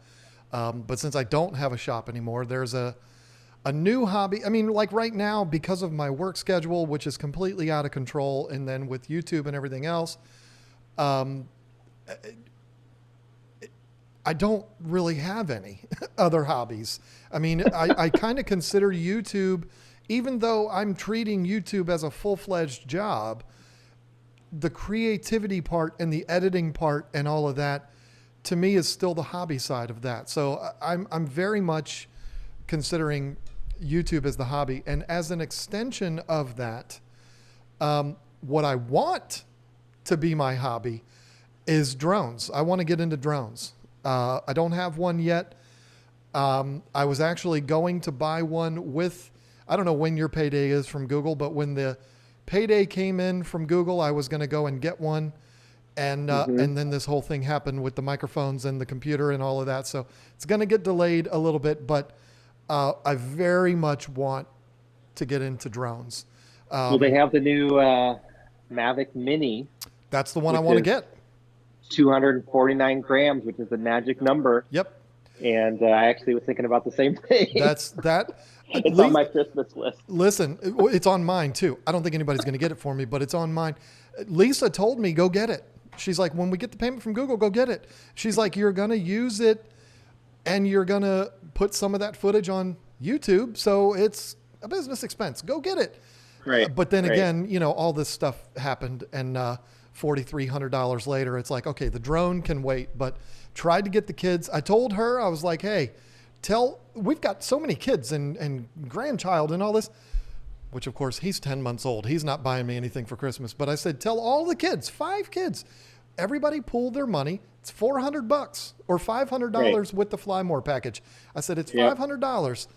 Pool the money and I can get one gift for Christmas. Everybody's money, Lisa and all the kids. And she's like, no, that's too, I don't even remember what she said, but I don't think I'm getting it for Christmas. But the Mavic Mini, that is exactly the one that I want to get to. Yeah. There's a lot of areas around me. I mean, I live in a very, as you do too, a very historic area. There's a lot of Revolutionary War and Civil War history here where I live. I swear to you, 30 yards from a military base. So, I don't know how much flying I'm going to be able to do right around my house, but there's plenty of places to go. And so that's the hobby that I want to pick up is drones. Right. But I don't have one yet. So, so there's your answer. And I'm right with you. And drones fit in the camera hobby. So, it's on my list. I've got a list of lenses and all kinds of things. The whole reason, and Jimmy, that daggone Jimmy, it's his fault that I want a drone. It is his fault. I've watched Jimmy. so many Peter McKinnon drone videos, so many Casey Neistat drone videos. Casey is the king of drones. And I always enjoyed watching that, but it didn't make me want one. But then with Jimmy at Aquashella, that's what sealed the deal for me. Was he gave me some footage from Aquashella, and that's it. That's what sold me on it. Like, that looks like fun. I need to get one of those. Eric Furlow. Yeah. Eric Furlow came through with the $2 super chat and says, John, not Zenzo. That's rude. John, what is your favorite African cichlid? It is the Rostratus, and I am still unable to tell you the scientific name for that hap, but I'm looking at him right now, and he's glorious. He's about probably 11 inches long in this 240. There is close-up footage of him in tomorrow's video, so be looking for that. He is my favorite one by a mile right now. Zenzo, what is yours? Well, technically my favorite African cichlid is the Neolamprologus multifasciatus, the shell dweller, multi. Okay. But that's not what people think of when they think of African cichlids. They think of Malawi cichlids. So because my favorite fish always changes. It used to be the Z-Rock was my favorite African cichlid. Um, I would say my favorite Malawi cichlid currently is Pseudotrophia filosi, Okay. the dwarf, and I have a group in a 75 gallon right now, and I'm loving them. The colors are just so interesting, so beautiful. Yeah. Nice. Multi-Tank Addiction is throwing more money at us, and he's already a channel member too. I shaved my head every day for a week until the aquatic experience. The only time I did it. Yeah, I don't know if you're aware of that, Zenzo. He shaved his head. I heard the story. He dyed Yeah. his goatee to look like me. He was trolling me the whole weekend. That's Le- funny. Lisa says we don't watch much football in our house. It's true. We don't watch much Is it football in because our house. is it because the team's not doing well, or was that a joke? Well, for me, I've always been the kind of person when the Redskins are doing badly, which has been half my life, I could still enjoy. Daniel Snyder. Yeah, I could still enjoy the game. I don't enjoy the game anymore. And I'm going to sound like an old curmudgeon, and I know it's like blaspheme for me to say this, but it's I don't enjoy watching football anymore. It's the penalties, it's just not my thing anymore. I don't think it would be that way if the Redskins were, an 11-5 team every year. I think I would still be fully excited about it, but it's just the whole thing right now. It's just not, it's not my thing. My stepson is a Green Bay fan, and I sat and watched maybe 10 minutes of one of the games this year, and I was just not interested. I mean, I'm like, I'd rather go and edit a video or watch a Zenzo Tozawa YouTube video. I mean, I'd rather do that than actually watch the game. So, but when it comes to baseball, hockey, I'm all in, but not football anymore. It just doesn't do it for me anymore. So Yeah, baseball doesn't do it for me like it used to. And you guys had a great year, obviously, and we had a few great years a few years ago. But I'm still pretty big on football. The only thing is I have a hard time watching 49er games because I get so worked up. So what I'll do is I'll like start the game, and then if it's close, then I'll leave the TV and I'll just like follow the score on my phone like every 10 minutes. And then if there's a cushion, then I'll back and watch. But if it's like too tight, I get all stressed out. And then I'll purposely like start doing other things so that I'm busy. Like I'll start working in the fish room or something like that. And then like, oh, I forgot the game. I get pretty stressed out but I do watch. I don't watch as much as I used to watch. I still do watch a fair amount of football. And I agree that the game has changed. I know why it's changed, but it's not the same.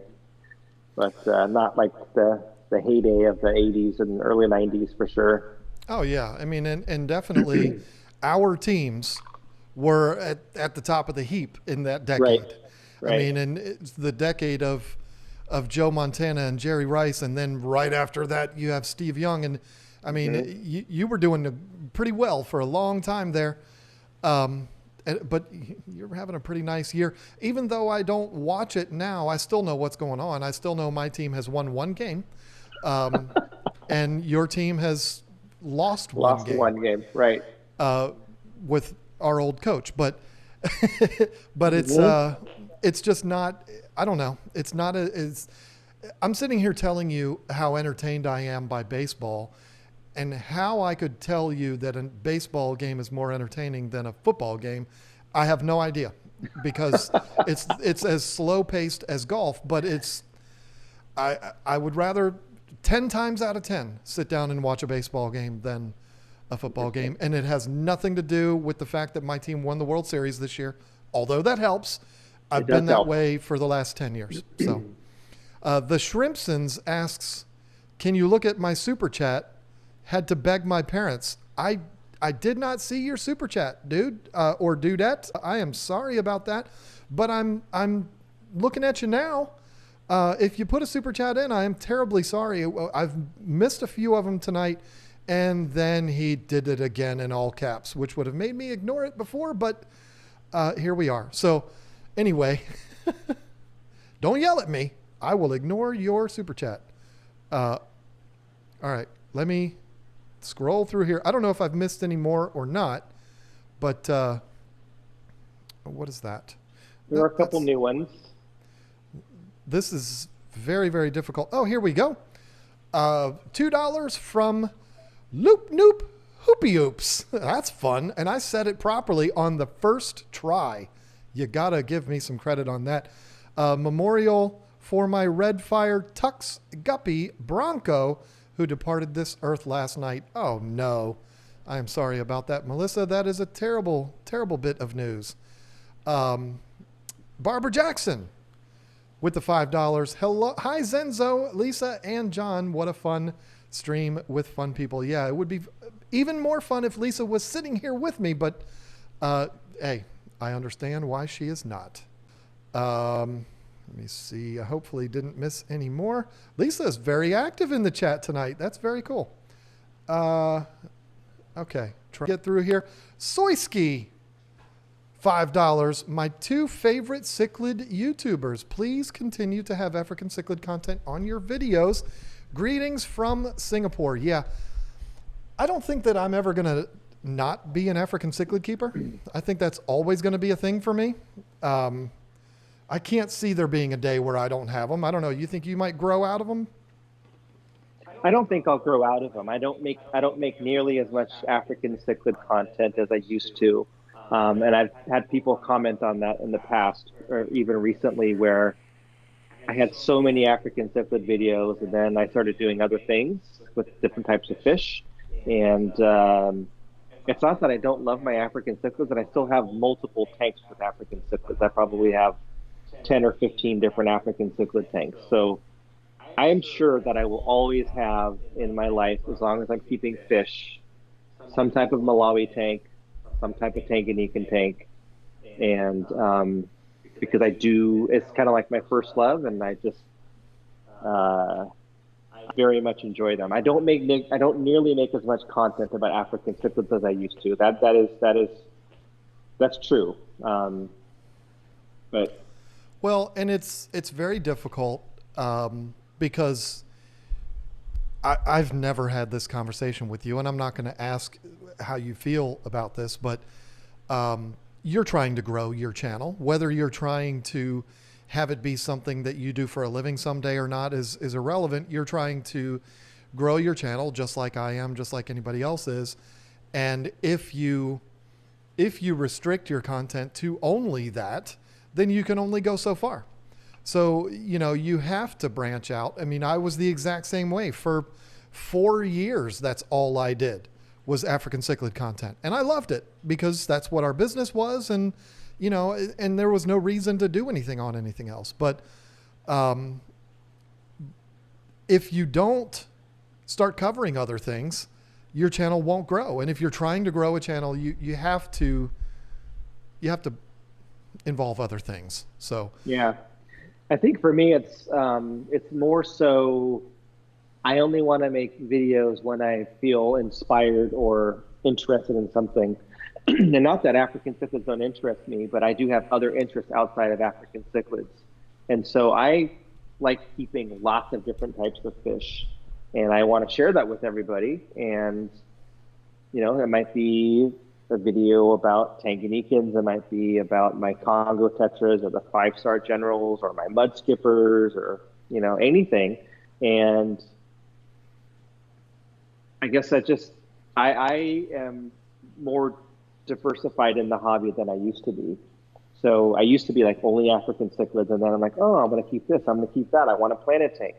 And then so as you start to develop an interest in that, then you spend more time doing it, and then you make a video and you share. So I think for me, some of it's because, you want to have content that, reaches more people.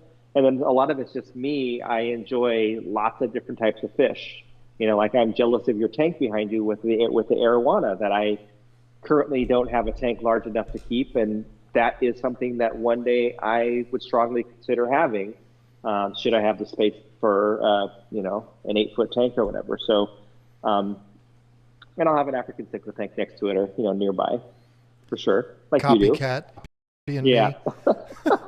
Yeah. I mean, there was actually a time where I can remember being in my shop, and I can remember telling Lisa, I would love to make videos about something other than African cichlids, but I just can't imagine doing that because our business is African cichlids.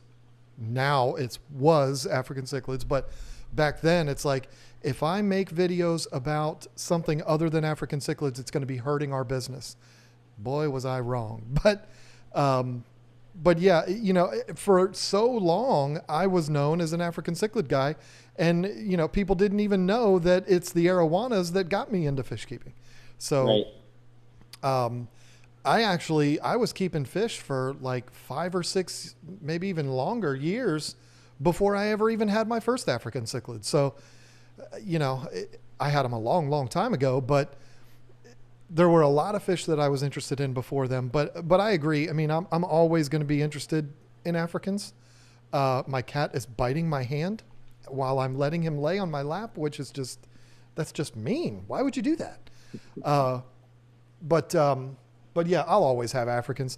If I get tired of Malawis, I'll do Shelleys, or I'll do a all Frontosa tank, or who knows, but I'll always do Africans. So I've got an interesting date tonight.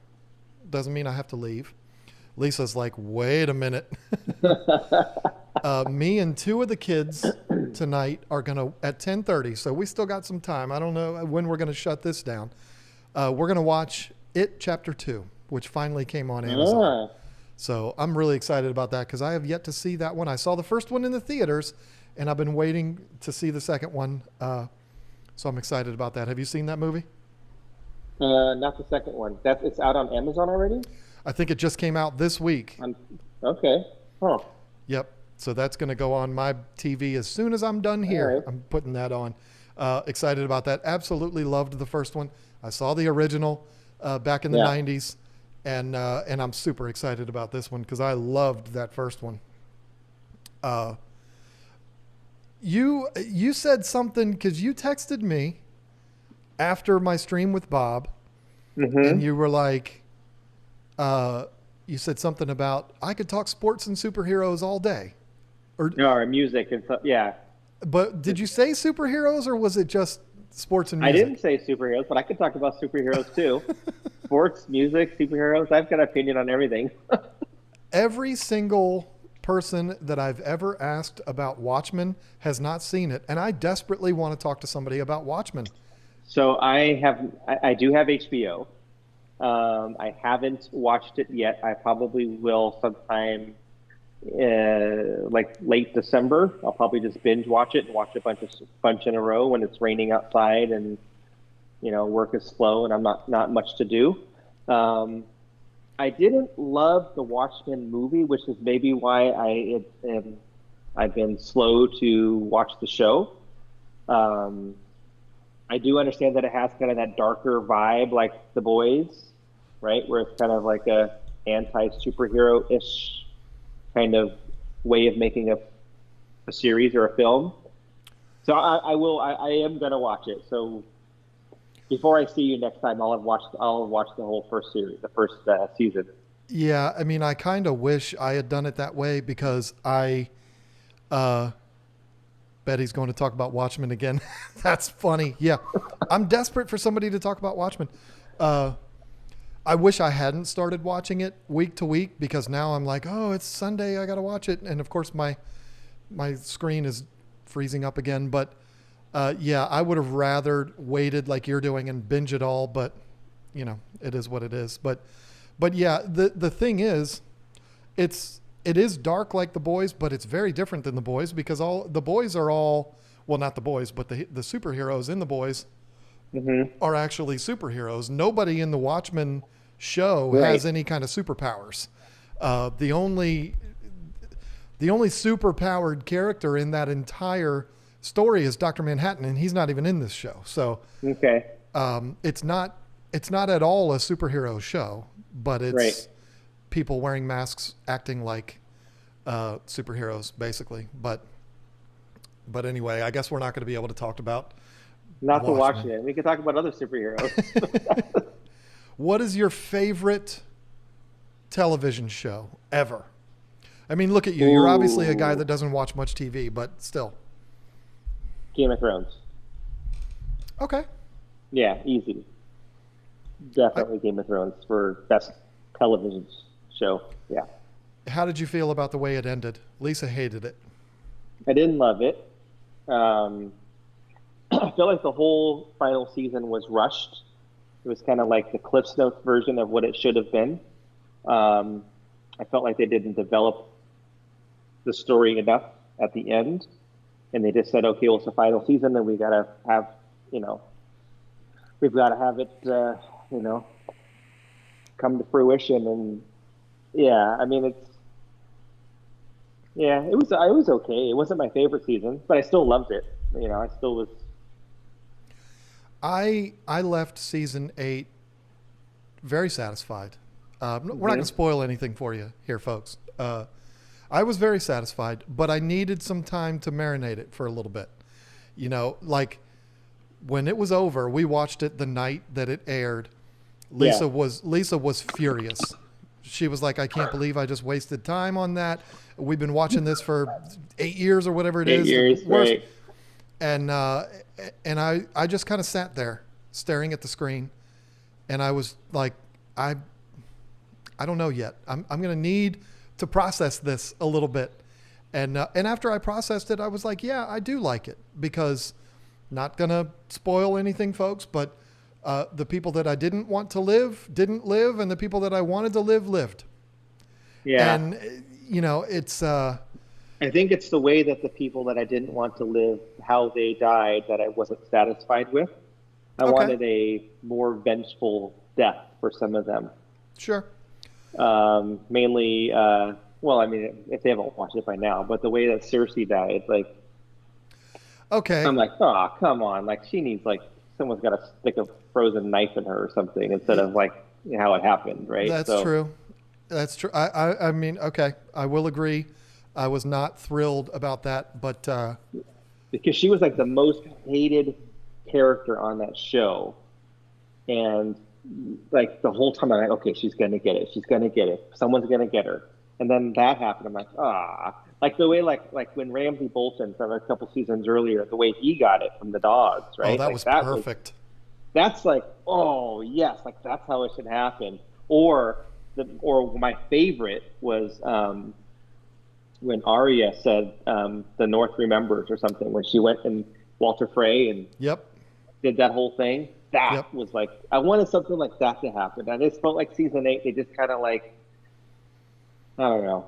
Yeah, You know? I mean, it definitely was rushed, and with all the money that show makes, and with all of the budget that they had, they could have gone a few more episodes. They could have had it be a 12 or 14 episode season, but you know, it is what it is.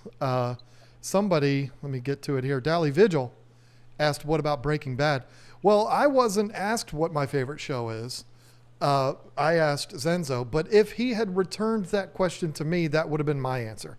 It would have been Breaking Bad, but it would have been Breaking Bad in a tie for first place. And I know I'm freezing on the screen here again, folks. I'm sorry. I'm doing my best.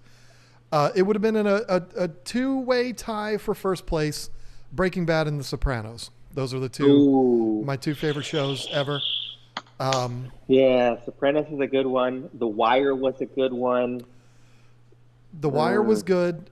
Breaking Bad, absolutely fantastic. And if I had to pick one between Sopranos and Breaking Bad, I would probably pick Breaking Bad.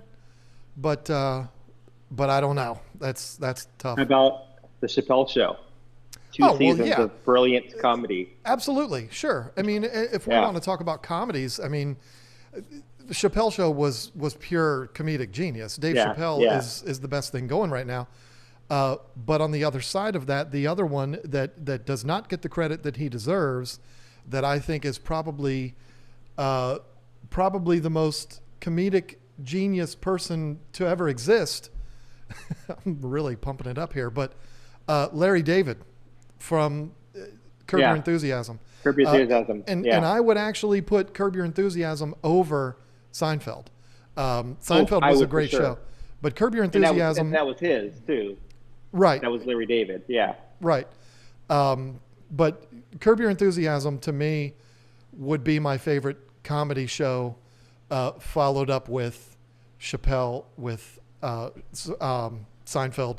There's a lot of comedies that I really did like, but yeah, I would have to. I'd put Curb Your Enthusiasm as number one. Yeah, so that's that. Aquariums Maintained by Andy asks, how are you handling the made for kids option? We actually addressed that in the beginning of this stream, Andy, so maybe check that out in the replay, but neither Zenzo or I are, building any bunkers or anything. We're both pretty content with it. It's something that should definitely be taken seriously, but neither of us are playing The Sky is Falling. Arrested Development gives me life. That is a great show. Absolutely love that show. I am a fan of anything Jason Bateman touches. Jason Bateman, John Krasinski. Those two guys right now are two of the hottest, in my opinion. Whatever they're going to do, I'm going to watch. And there is a new show. I do not remember the name of it, but there's a new show coming on soon that Jason Bateman stars in on HBO that looks really, really good. So maybe go online and search for that, Zenzo. You'd probably like it if you like Jason Bateman. Jason Bateman's good, and that was a funny show. Good writing for that show. Makes me think of The Office, both the UK version and the US version. Also, good writers. I think writers really make the show, right? Which is why Seinfeld was successful, because it was produced by Larry David and everything. So I think oftentimes it's the talent behind the camera that's creating the content, that's writing the scripts, that really makes it. I mean, obviously you need the right chemistry with the actors and everything, but absolutely. Well, yeah. And the genius behind Curb Your Enthusiasm, I'm sure you know this, but like Jeff Carlin and all of these guys have talked about it. That was not a scripted show. I don't know if you're aware of that. They basically, Larry David would design an outline for it, and it was completely ad-libbed, the whole show. That I didn't know, right? Yeah, that's the genius of that show. That Larry would basically say, this is where I want to start, and this is where the conversation needs to go, but whatever happens between the two is going to be natural, and that's what's going to happen, and that's incredible. That's funny. AL says, that's how I felt about Lost. I'm not sure what you felt about Lost. Maybe the ending being anticlimactic. Yeah. See, the ending of Lost is very similar to the ending of The Sopranos in that it leaves a lot of questions, which I like. A lot of people complained about The Sopranos ending. Neither one of us are going to spoil either one, even though The Sopranos, both of them, ended like 10 years ago. You ought to be up to date on them by now. But both of them left a lot of questions. And, another good TV show on Amazon is Bosch. Have you watched Bosch? I've watched the first 2 seasons. Okay. I don't know the name of that actor, but I like him a lot, the guy that plays Bosch. Yeah. Right. That is a good show. Goliath is also really good. Goliath is a good show. I'm watching the new season right now, Goliath. See, I haven't finished the second or third. I don't remember which one it was. I think it was the second season. I haven't finished that one, but the first season was unbelievable. Yeah. I mean, Billy Bob Thornton's another one. If he's in it, I'm going to watch. I don't care what it is. Ever since Sling Blade, I've been just completely infatuated with that guy. Jack Ryan, have you watched that one yet? Yep, both. I like season 1 better than season 2. Yeah, for sure. But season 1 was absolutely unbelievable. But season 2 was really good, but not as good as the first, which unfortunately is the story with so many shows like that. Again, except for Breaking Bad, except for The Sopranos, Curb Your Enthusiasm. Those are shows that got better as they went on. So, and even Lost. So, people are bringing up. Everyone's chatting about TV shows. Reno 911. Reno was good. Let's see. Yeah. I'm really upset that my screen is freezing up again. Frozen. It's so frustrating. I mean, you know, if it's not one thing, it's another. Maybe I should just quit this whole thing and just say forget it. Forget YouTube. Yeah. Take your computer back. I do have, this is going to be like the last thing I'm going to try. I bought a 50-foot Ethernet cable. Oh gosh. And I think, let me check here. I think this adapter that I bought has an Ethernet port on it. Yes, it does. I bought a USB hub because the USB-C MacBook Pro, it's all USB-C, yeah. which I love Right. USB-C. I'm not one of those people that complains about it, but I bought a dongle that has USB-C and it has HDMI and blah, blah, blah, and it does Got have an it. Ethernet. So I might do that if that can even work. I don't even know if that would work on this computer. I would feel like it would have to have a direct connection to that to that Ethernet to use it as an internet source. I'll have to look into that. I know my iMac has one, but damn it, the whole reason I bought this computer was to not bring that iMac out here. So Well, you're not frozen. You're moving again. So it might be that you're connected to the wrong router. You said you had two. I do. I have the one from the cable company, and then I have a Apple airport system on it. Mm-hmm. And it's weird because the Apple airport system works better than the actual router. And I think, in fact, I can check right now. I'm pretty sure that I am connected. Yep, I'm connected to the actual cable company's router, not the airport system. So next time I'll be connected to There you the go. airport system. Yeah. So, and yeah, it seems like we're working now again. I don't know. It's all right. You brought up music. We're going to go through music real quick and then we're going to shut this thing down because All I've right. kept you for 2 hours already. I don't even know what kind of music you listen to. We've never had that conversation. I have a very eclectic taste in music, and I love music. Music would be like I've always told people, like if I won the lottery, I would create my own music studio, and I would just like go out and like find talent and have them come record in my studio, and I don't care because I don't need the money. Nice. As far as genres of music, pretty much I can appreciate all genres. I used to listen to a lot of hip hop especially back in the day. Even today, when I listen to hip hop, I like the older hip hop. I don't like the new stuff as much. I don't like the mumble rap really. I love R&B, older R&B, rock. I do like some rock, older stuff more than newer stuff. I don't like the bubblegum rock. I don't like the contemporary, and people might get mad at me, but like all the popular like Maroon 5 and Ed Sheeran and stuff like that. That doesn't really move me as much as like something that has a little more hardcore. I like that. Yeah, classic. I would pick obviously classic rock better than current stuff. In classic, I would say all the way up to like I don't know, late '80s, early '90s kind of fits in there for me. I guess now because that's 25 years ago.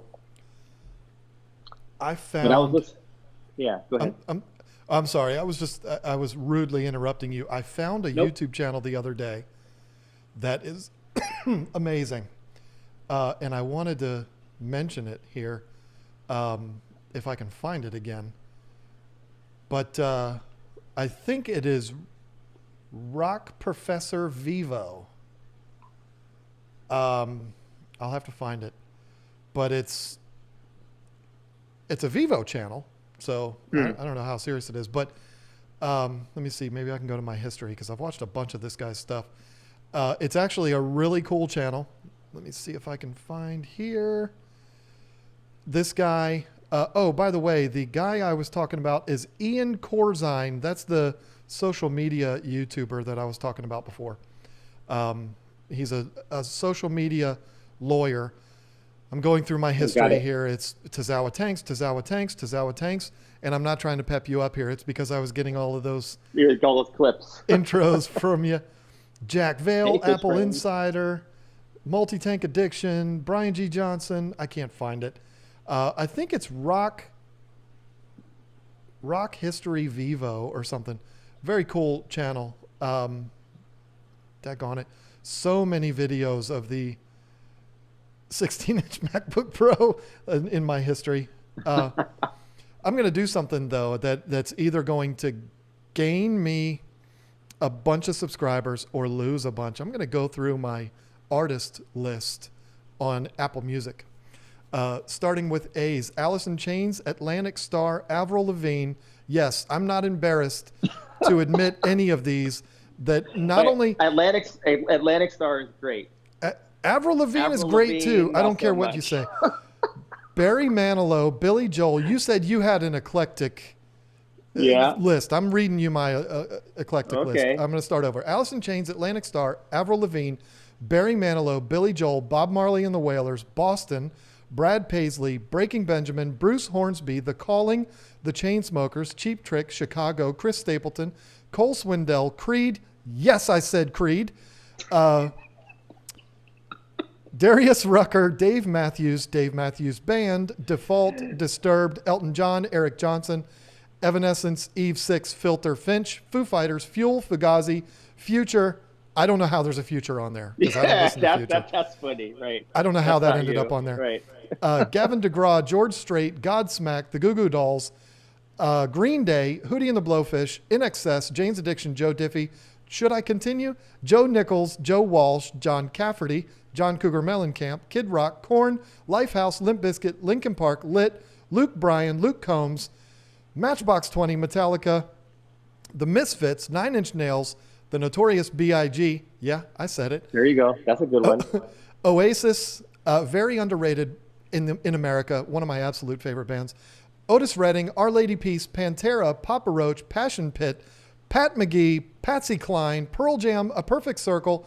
Great band. If you haven't heard them, you should definitely listen to them if you like metal. Perry Farrell, Puddle of Mud, Paris, Rob Thomas, Ronnie Millsap, The Runaways. Yes, I said The Runaways. Sam Cooke, Secondhand Serenade, Seether, Shinedown, Susie and the Banshees, Slipknot, Smashing Pumpkins, Stained, Stiff Little Fingers, System of a Down, T'Pau, Give a Little Heart and Soul. Come on. 3 Days Grace, Tom Petty, Tool, Toto, Train, Trapped, Travis Tritt, Trent Tomlinson. Should I even continue? This is getting ridiculous, but I'm all ready to V. You might as well now. 21 Pilots, You're at Van the Halen, Weezer, Willie Nelson, and 311. That's quite That's my that list. is very eclectic. Yep, you everything from 311 to Sam Cooke to Avril Lavigne to Creed to a lot of country artists. Biggie. Don't forget about T'Pau. Yeah, Don't forget about T'Pau. You got a lot in there. But There's- it was a good There's list. so much that I listen to that is actually not on there. But I mean, I listen to them all the time, but they're just not on there. But anyway, I've got so many different tastes in music, and it just depends on what day it is. It depends on what kind of mood I'm in. It might be a T'Pau day. It might be a Jane's Addiction day or Van Halen day. You just never know. But I get you it. know, Yeah, for me, it's I have certain types of music I listen to at certain times. So like when I'm at the gym, I only listen to pretty much like hardcore hip hop or something similar to that, just so that I can stay in that zone. Like when I'm walking around, like when I'm hanging out at home, a lot of times it's like reggae or like Hawaiian music. I might have like my Queen channel on and just like all the Queen hits or something like that. So it really varies. Veronica V had mentioned Babyface earlier. He's one of my favorites actually. So not quite as embarrassing as Avril Lavigne, but How dare actually, you. I actually saw Babyface in concert about 3 or 4 years ago. And at the end of his show, he was like took off the shirt, was like running through the crowd, and he like gave me a high five and everything. So it was kind of cool. But anyway, well, I caught a drumstick from the drummer from REO Speedwagon. that's cool. You damn right it's cool. I also shook hands all in one day with Ice-T, Susie from Susie and the Banshees, whoever the singer for the Butthole Surfers is, Dave Navarro, Perry Farrell, Vernon Reid from Living Colour, the guitarist from Living Yep. Colour, Trent Reznor and Henry Rollins. All in one day, I shook hands with every single one of them, and it was because I was at Lollapalooza, and I was literally like this on the stage. So Wow. I would just have my hand out, and everybody would shake That's it. cool. That's cool. That's awesome. But that, I mean, I love every single one of those bands there. So that, I mean, it goes deep for me. I've got a lot of, I don't know. I got a lot of different tastes in music. Yeah. And really. Lisa is, when we mentioned music, she put in the chat, she's out. And it's because all she listens to is Lady Gaga and Madonna. That's all she listens Oh, to. God. I'm going to ask you this after I get to this super chat because I don't want to be rude. Yep. KG Tropicals and Tozawa Tanks, do you think larger species of South American cichlids are becoming less popular and carried versus Africans in the fish store? As a matter of fact, my answer to that would be no, it's the exact opposite, but I don't know how you feel. I would agree and say that less African cichlids and more South Americans is what I see in the stores. And I think they're more, I mean, I think that I would say South Americans are getting more popular than the African cichlids. Yeah, and 2 years from now, it might be the exact opposite. I mean, and Right. it's just this hobby goes in waves. You know, for the last couple of years, it's really been the nanos and the small microfish, the ones that I call the Rachel O'Leary fish. But before that, it was hard into African cichlids and discus and stuff like that. But now it seems like monster fish are kind of really taking a new hold on it. And I love that because I'm a monster fish guy. So I think I love my Oscars. Yep. Yeah. Plugging a battery in, so hopefully this works and I don't have audio because my phone's dying here. I'm getting ready to do an Oscar video. I might have to get you involved in that. Cause you have the same duo that I do. You've got a tiger and an albino tiger, right? Mm-hmm. Yep. Well, I've got a trio now, but yeah, I've got 2 tigers and 1 albino tiger. Yeah. You can see mine. Can you see mine? There's my tiger and there's my albino. So, Melissa Jezreel brings up a good point. No Red Hot Chili Peppers. See, that's the thing. I love Red Hot Chili Peppers, but I don't have them on my Apple Music list. I mean, there's 150,000 bands out there that I love that I don't have on my list. It doesn't mean I don't like them. I definitely like Red Hot Chili Peppers. I'm not a huge fan of them, but I definitely like them. Zenzo, I will be in San Francisco on tour in April for 2 nights at Bill Graham with Excision. I got you. Cool. That's what Terrence Blanton said. I don't know what that means. Excision is like Excision and downlink Excision, like the dubstep Excision. That's the only thing I can think of. Yeah, But, you're speaking a language that I do not understand. you know what dubstep is, right? Well, yeah, but yeah. So that's what I'm thinking, if that's what it is. Someone said, yes, please do an Oscar video with Tozawa. I plan, I mean, I'm definitely doing it, but whether I can get Zenzo on board or not. But Yeah, then again, I mean, I've had you in an Oscar video in the past, and that's one of the most watched videos on my channel. So you're welcome. Cool. But we all know that it's one of the most watched videos on my channel because you're in it. We all know that. Right. Somebody says I have 6 Oscars too. Good grief.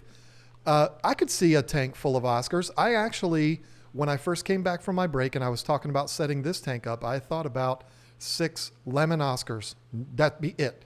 Black And what background. size tank? 240. Oh, yeah. Yeah. I can see that.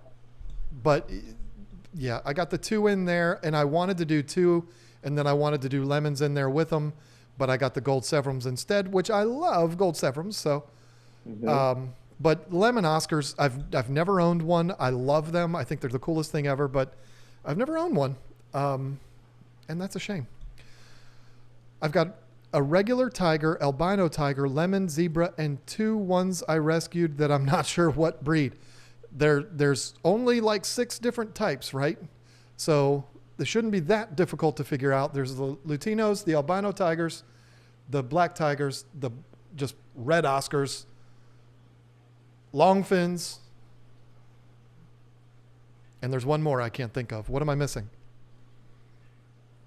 I think you got them. The albino tiger and the Lutino are the two white Are ones. very similar. Yeah. Right. The lemons, The regular tiger, the lemon. regular Long tiger, fin. red, long fin. That's 6. Yeah.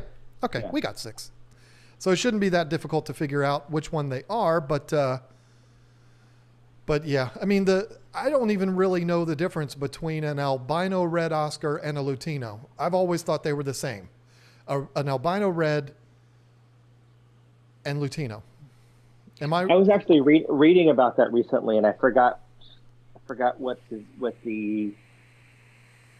was different about them. Because an albino is lack of pigment, right?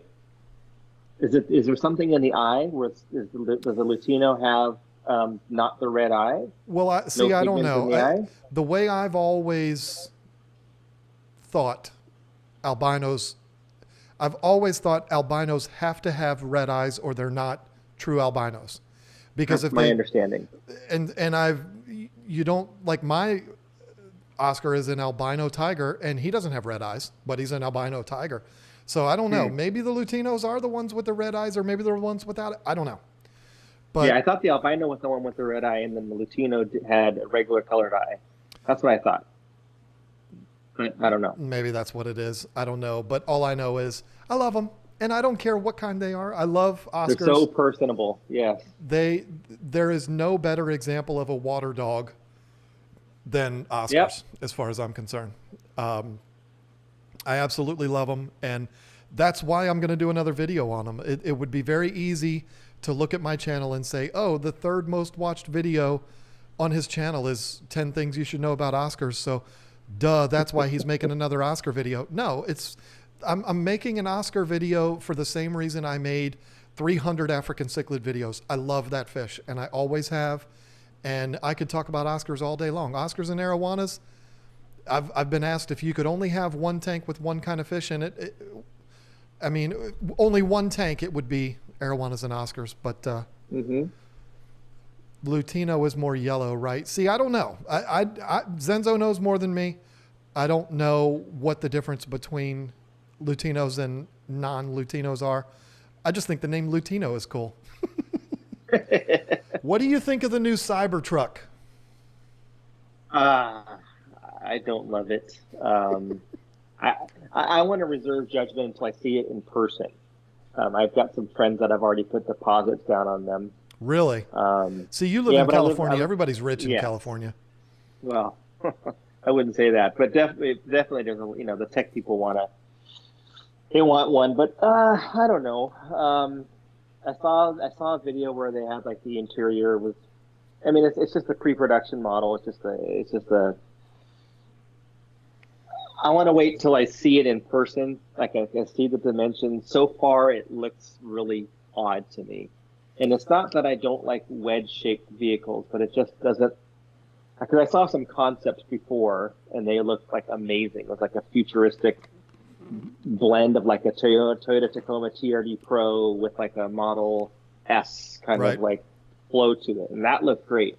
The wedge thing, I don't know. Maybe it'll look great in person. Like the Hummer, the H1, the original H1, it's not a good-looking truck. Right. But then if you see it in person, you're like, oh, like I'd drive that thing.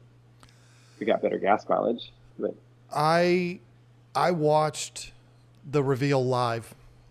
Sorry, Rack, if you're here tonight. I did have to leave your stream to go watch Elon unveil the Cybertruck. And my reaction when that thing came out, I laughed. And it's not that I laughed like, oh, that's the most ridiculous thing I've ever seen, even though it is kind of ridiculous. I was like, oh, Elon is totally trolling everyone. I mean, there's no way that's it. And he's showing these videos and they're breaking the windows, which I don't know if you saw that. It's hilarious. yeah, I saw that. Yeah. And I'm like, the whole time, Elon Musk, everybody knows Elon Musk is a weird guy. I mean, it just is what it is. Very eccentric. Yeah. But he was acting way weirder than Elon Musk is normally weird. And it was like, I've seen him do reveals before, and he knows he's no Steve Jobs, but he's good at doing reveals. And I'm like, oh man, this is the ultimate troll job he's doing right here. When's he gonna say, okay, enough is enough, bring out the real truck? I'm gonna be honest with you. When he left the stage, he's okay, that's it, we're done. And he left the stage. I sat there for 15, 20 minutes waiting for the real truck to drive off. Yeah, waiting for him to come back out and be like, I was just messing with you. I can't believe that was the real thing. But having said that, I've watched more, and I will say it's kind of growing on me. I would never buy one because no, I would buy a Model S all day long. That's a gorgeous automobile, but that truck, no, not for me. And what surprises me also is I don't know how they're going to get past the regulations on the wedge front unless it's not as sharp as it appears, because Europe has changed the whole regulation as far as how sharp a car can be, which is like even a lot of the sports cars are having to be more rounded in the front now, right?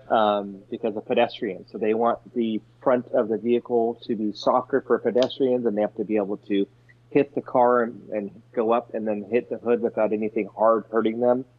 So if it's a wedge the way it looks, I don't know, but I don't love it. But the lights are cool. If that truck T-boned a school bus, it would go straight through it. It would go straight through it. It would not be good, right? The driver of that Cybertruck would be like, whoa, did we just hit something? Well, geez, they would just go straight through a school bus. So yeah, I agree. And there's no bumpers on it. The turn signals are like this big. It's got one headlight. I agree. I don't know how he's going to get it through that, but we're talking about Elon Musk here. He's made some things happen. I did find that that YouTube channel that I was wanting to refer people to, and it is indeed Professor of Rock Vivo. And what he does is he interviews musicians, and it's like, tell me the story of this song. And again, you want to laugh at me for my taste in music, that's fine. Go ahead, Zenzo, just start laughing. Go ahead. I'll wait. One of my favorite songs is from the movie Footloose, and it's not the song Footloose. It is Kenny Loggins' song, I'm Free. I love that song. I've loved it since 1982 or whatever it is. I didn't watch a video about that, but I'm a fan of Kenny Loggins. Okay, Top Gun was a huge movie. Footloose was huge. It is the story of the song Danger Zone. That's the first video I watched from this guy. And I like Kenny Loggins. What do you want from me? I just do. Well, there's the new Top Gun movies coming out. Apparently you don't want to see it. The trailer? I've seen the trailer. It looks dumb. I'm sorry. It's silly. just, that's one of those things you need to leave it alone. I was so mad when I heard that they were coming out with a Breaking Bad movie. I was like, stop it with this. But the movie was really good. I enjoyed every minute of it, but I really like the way they did it. But it's like, no, some things you just have to leave alone. You can't bring back Breaking Bad. You can't bring back Sopranos. Just leave it alone. Top Gun is untouchable as far as I'm concerned. And I don't know. Top Gun has a special place, and it has to for you too, because we're the same age. I mean, Tom Cruise was a god back then, and that movie was it. They should leave it alone. It would be like making a part 2 for E.T. You know, why would you do that? Why would you make an E.T. 2? Yeah, just to sell stuffed animals and T-shirts and coffee mugs, right? And have Halloween costumes. Raina, can you not do that, please? Yeah, I mean, Tom Cruise, I'm a fan of Tom Cruise. Lisa hates him, and she hates him just because she thinks he's a weirdo. Well, Tom Cruise, the guy, I'm not a fan of.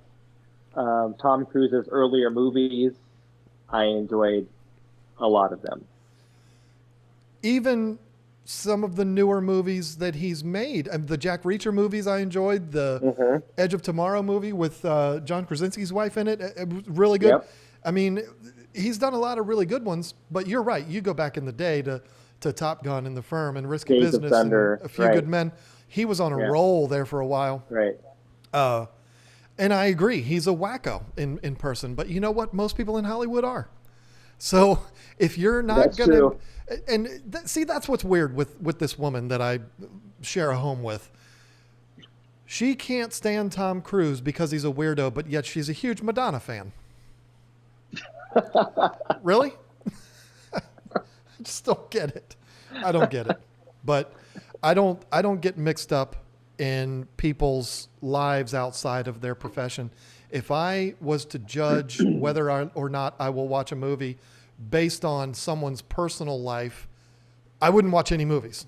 Yeah, I don't do that. Because yeah. all of the Hollywood people are weirdos and they're all crazy and, you know. Unless I feel very strongly about that person. If I felt very strongly about that person, I would not. But otherwise, if they're eccentric or weird or they do some weird things, I'll watch anyway. If Bill Cosby got out of prison and made a movie, I would not go watch it at all. Okay. But Tom Cruise, even though I think he's a weirdo, I'll probably watch Top Gun. Well, I mean, I'm not telling you I'm going to turn the TV off if it comes on and I'm in the room. I'm not going to go to the theaters to see it, but I'm with you. If there's been a crime committed, right? Yeah, I'm not going to be interested in that person. But she doesn't like Tom Cruise because he's just a weirdo, and it doesn't even have to do with his religion and all that kind of stuff. Because neither her or I judge people on religion.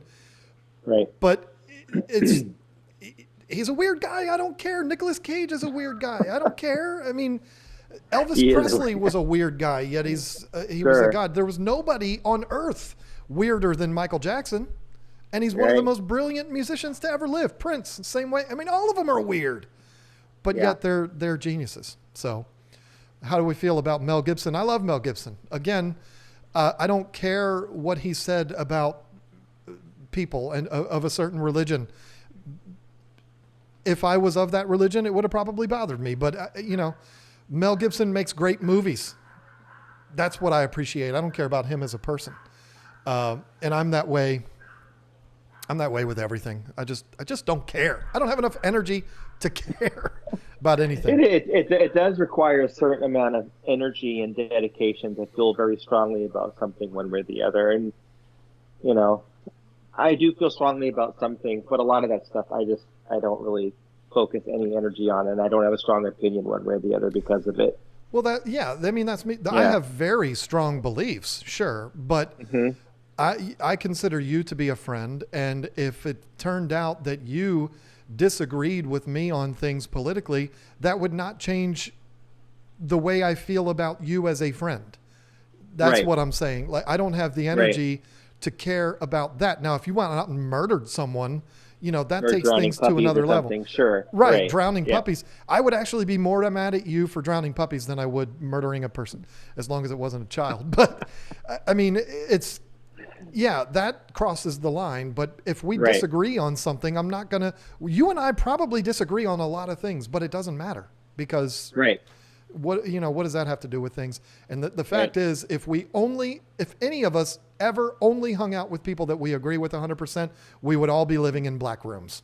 That would be so boring. Yeah. So I don't care about all of those things. I actually made a video a long time ago, and I'm ashamed of it. I made a joke about Scientology. And it was silly. It wasn't like cruel or anything like that, but I was making an announcement and I was trying to be funny, and I said, Lisa and I are becoming Scientologists, and it was like a joke. And somebody that I know personally messaged me privately and said, John, I'm a Scientologist. And I felt really bad about that. So I completely stay away from that kind of stuff anymore. I never knew anybody that was a Scientologist, but so I stay away from all of that kind of stuff completely. Me too. But, and I felt bad. I deleted the video because I felt really bad about that. I didn't know that I was going to affect anybody like that. But anyway, I don't even know what I'm talking about at this point. I've had you on here for 2.5 We've been hours. we've been going solid. And I know you're done. I know you want to get off of here. You have to. Well, I'm only hungry just because I have to eat like every 3 hours. So that's about it. Oh yeah. See, I my eat a lot. I'm machine doesn't process as quickly as your machine does. I mean, I've got enough storage in here that I could probably go 4 or 5 days. No way. But Yeah. anyway, we should go ahead and wrap things up here, and I do need to go in and watch that movie because it's 10:30 here. It's still kind of early evening for you, but Yep. this was a ton of fun. Let me see how many people great. we've had stick around here. 170. Yeah, people are checking out, but I don't blame them. The technical issues. I mean, We got off track. So but we'll have to do this again sometime. It was definitely fun. Thanks for having me on the channel. And thanks to everybody that commented and super chatted and had questions. Sorry we didn't get to more fish questions, but yeah, you know. people do know though that this is all about whatever it's about. It's not about anything in particular. So we're gonna go on whatever we go on, and that's the fun of it. And it is fun. Yeah. next time we do this is going to be Lucas Bretz, and I have a feeling him and I might talk about some wild stuff. I think we might have a good time with that. But that is not going to be next Saturday, folks. That's going to be 2 weeks from now. So 2 weeks from today, either 7 or 8 o'clock, not 100% sure when it's going to be, I will be coming to you with Lucas Bretz, and I really hope there are no more technical issues with that. Zenzo, I'm sorry that happened, even though you were fine the whole time. It was me. Fine. People just watch me. But, it had to be your stream that got all messed up. I apologize about that. I'm very appreciative, though, that you took the time out on a Saturday night to do this. It was fun. It was a real good time. It was a lot of fun. Yeah. Thank you. Absolutely my pleasure. And thank everyone for watching. My cat's pretty much done for the night, too. So thank you all so much. And I will see you tomorrow. Don't forget to watch Lisa's video. It's going to be a good one. I'm really excited about it. Thank you for watching, and I will see you I'll see you when I see you.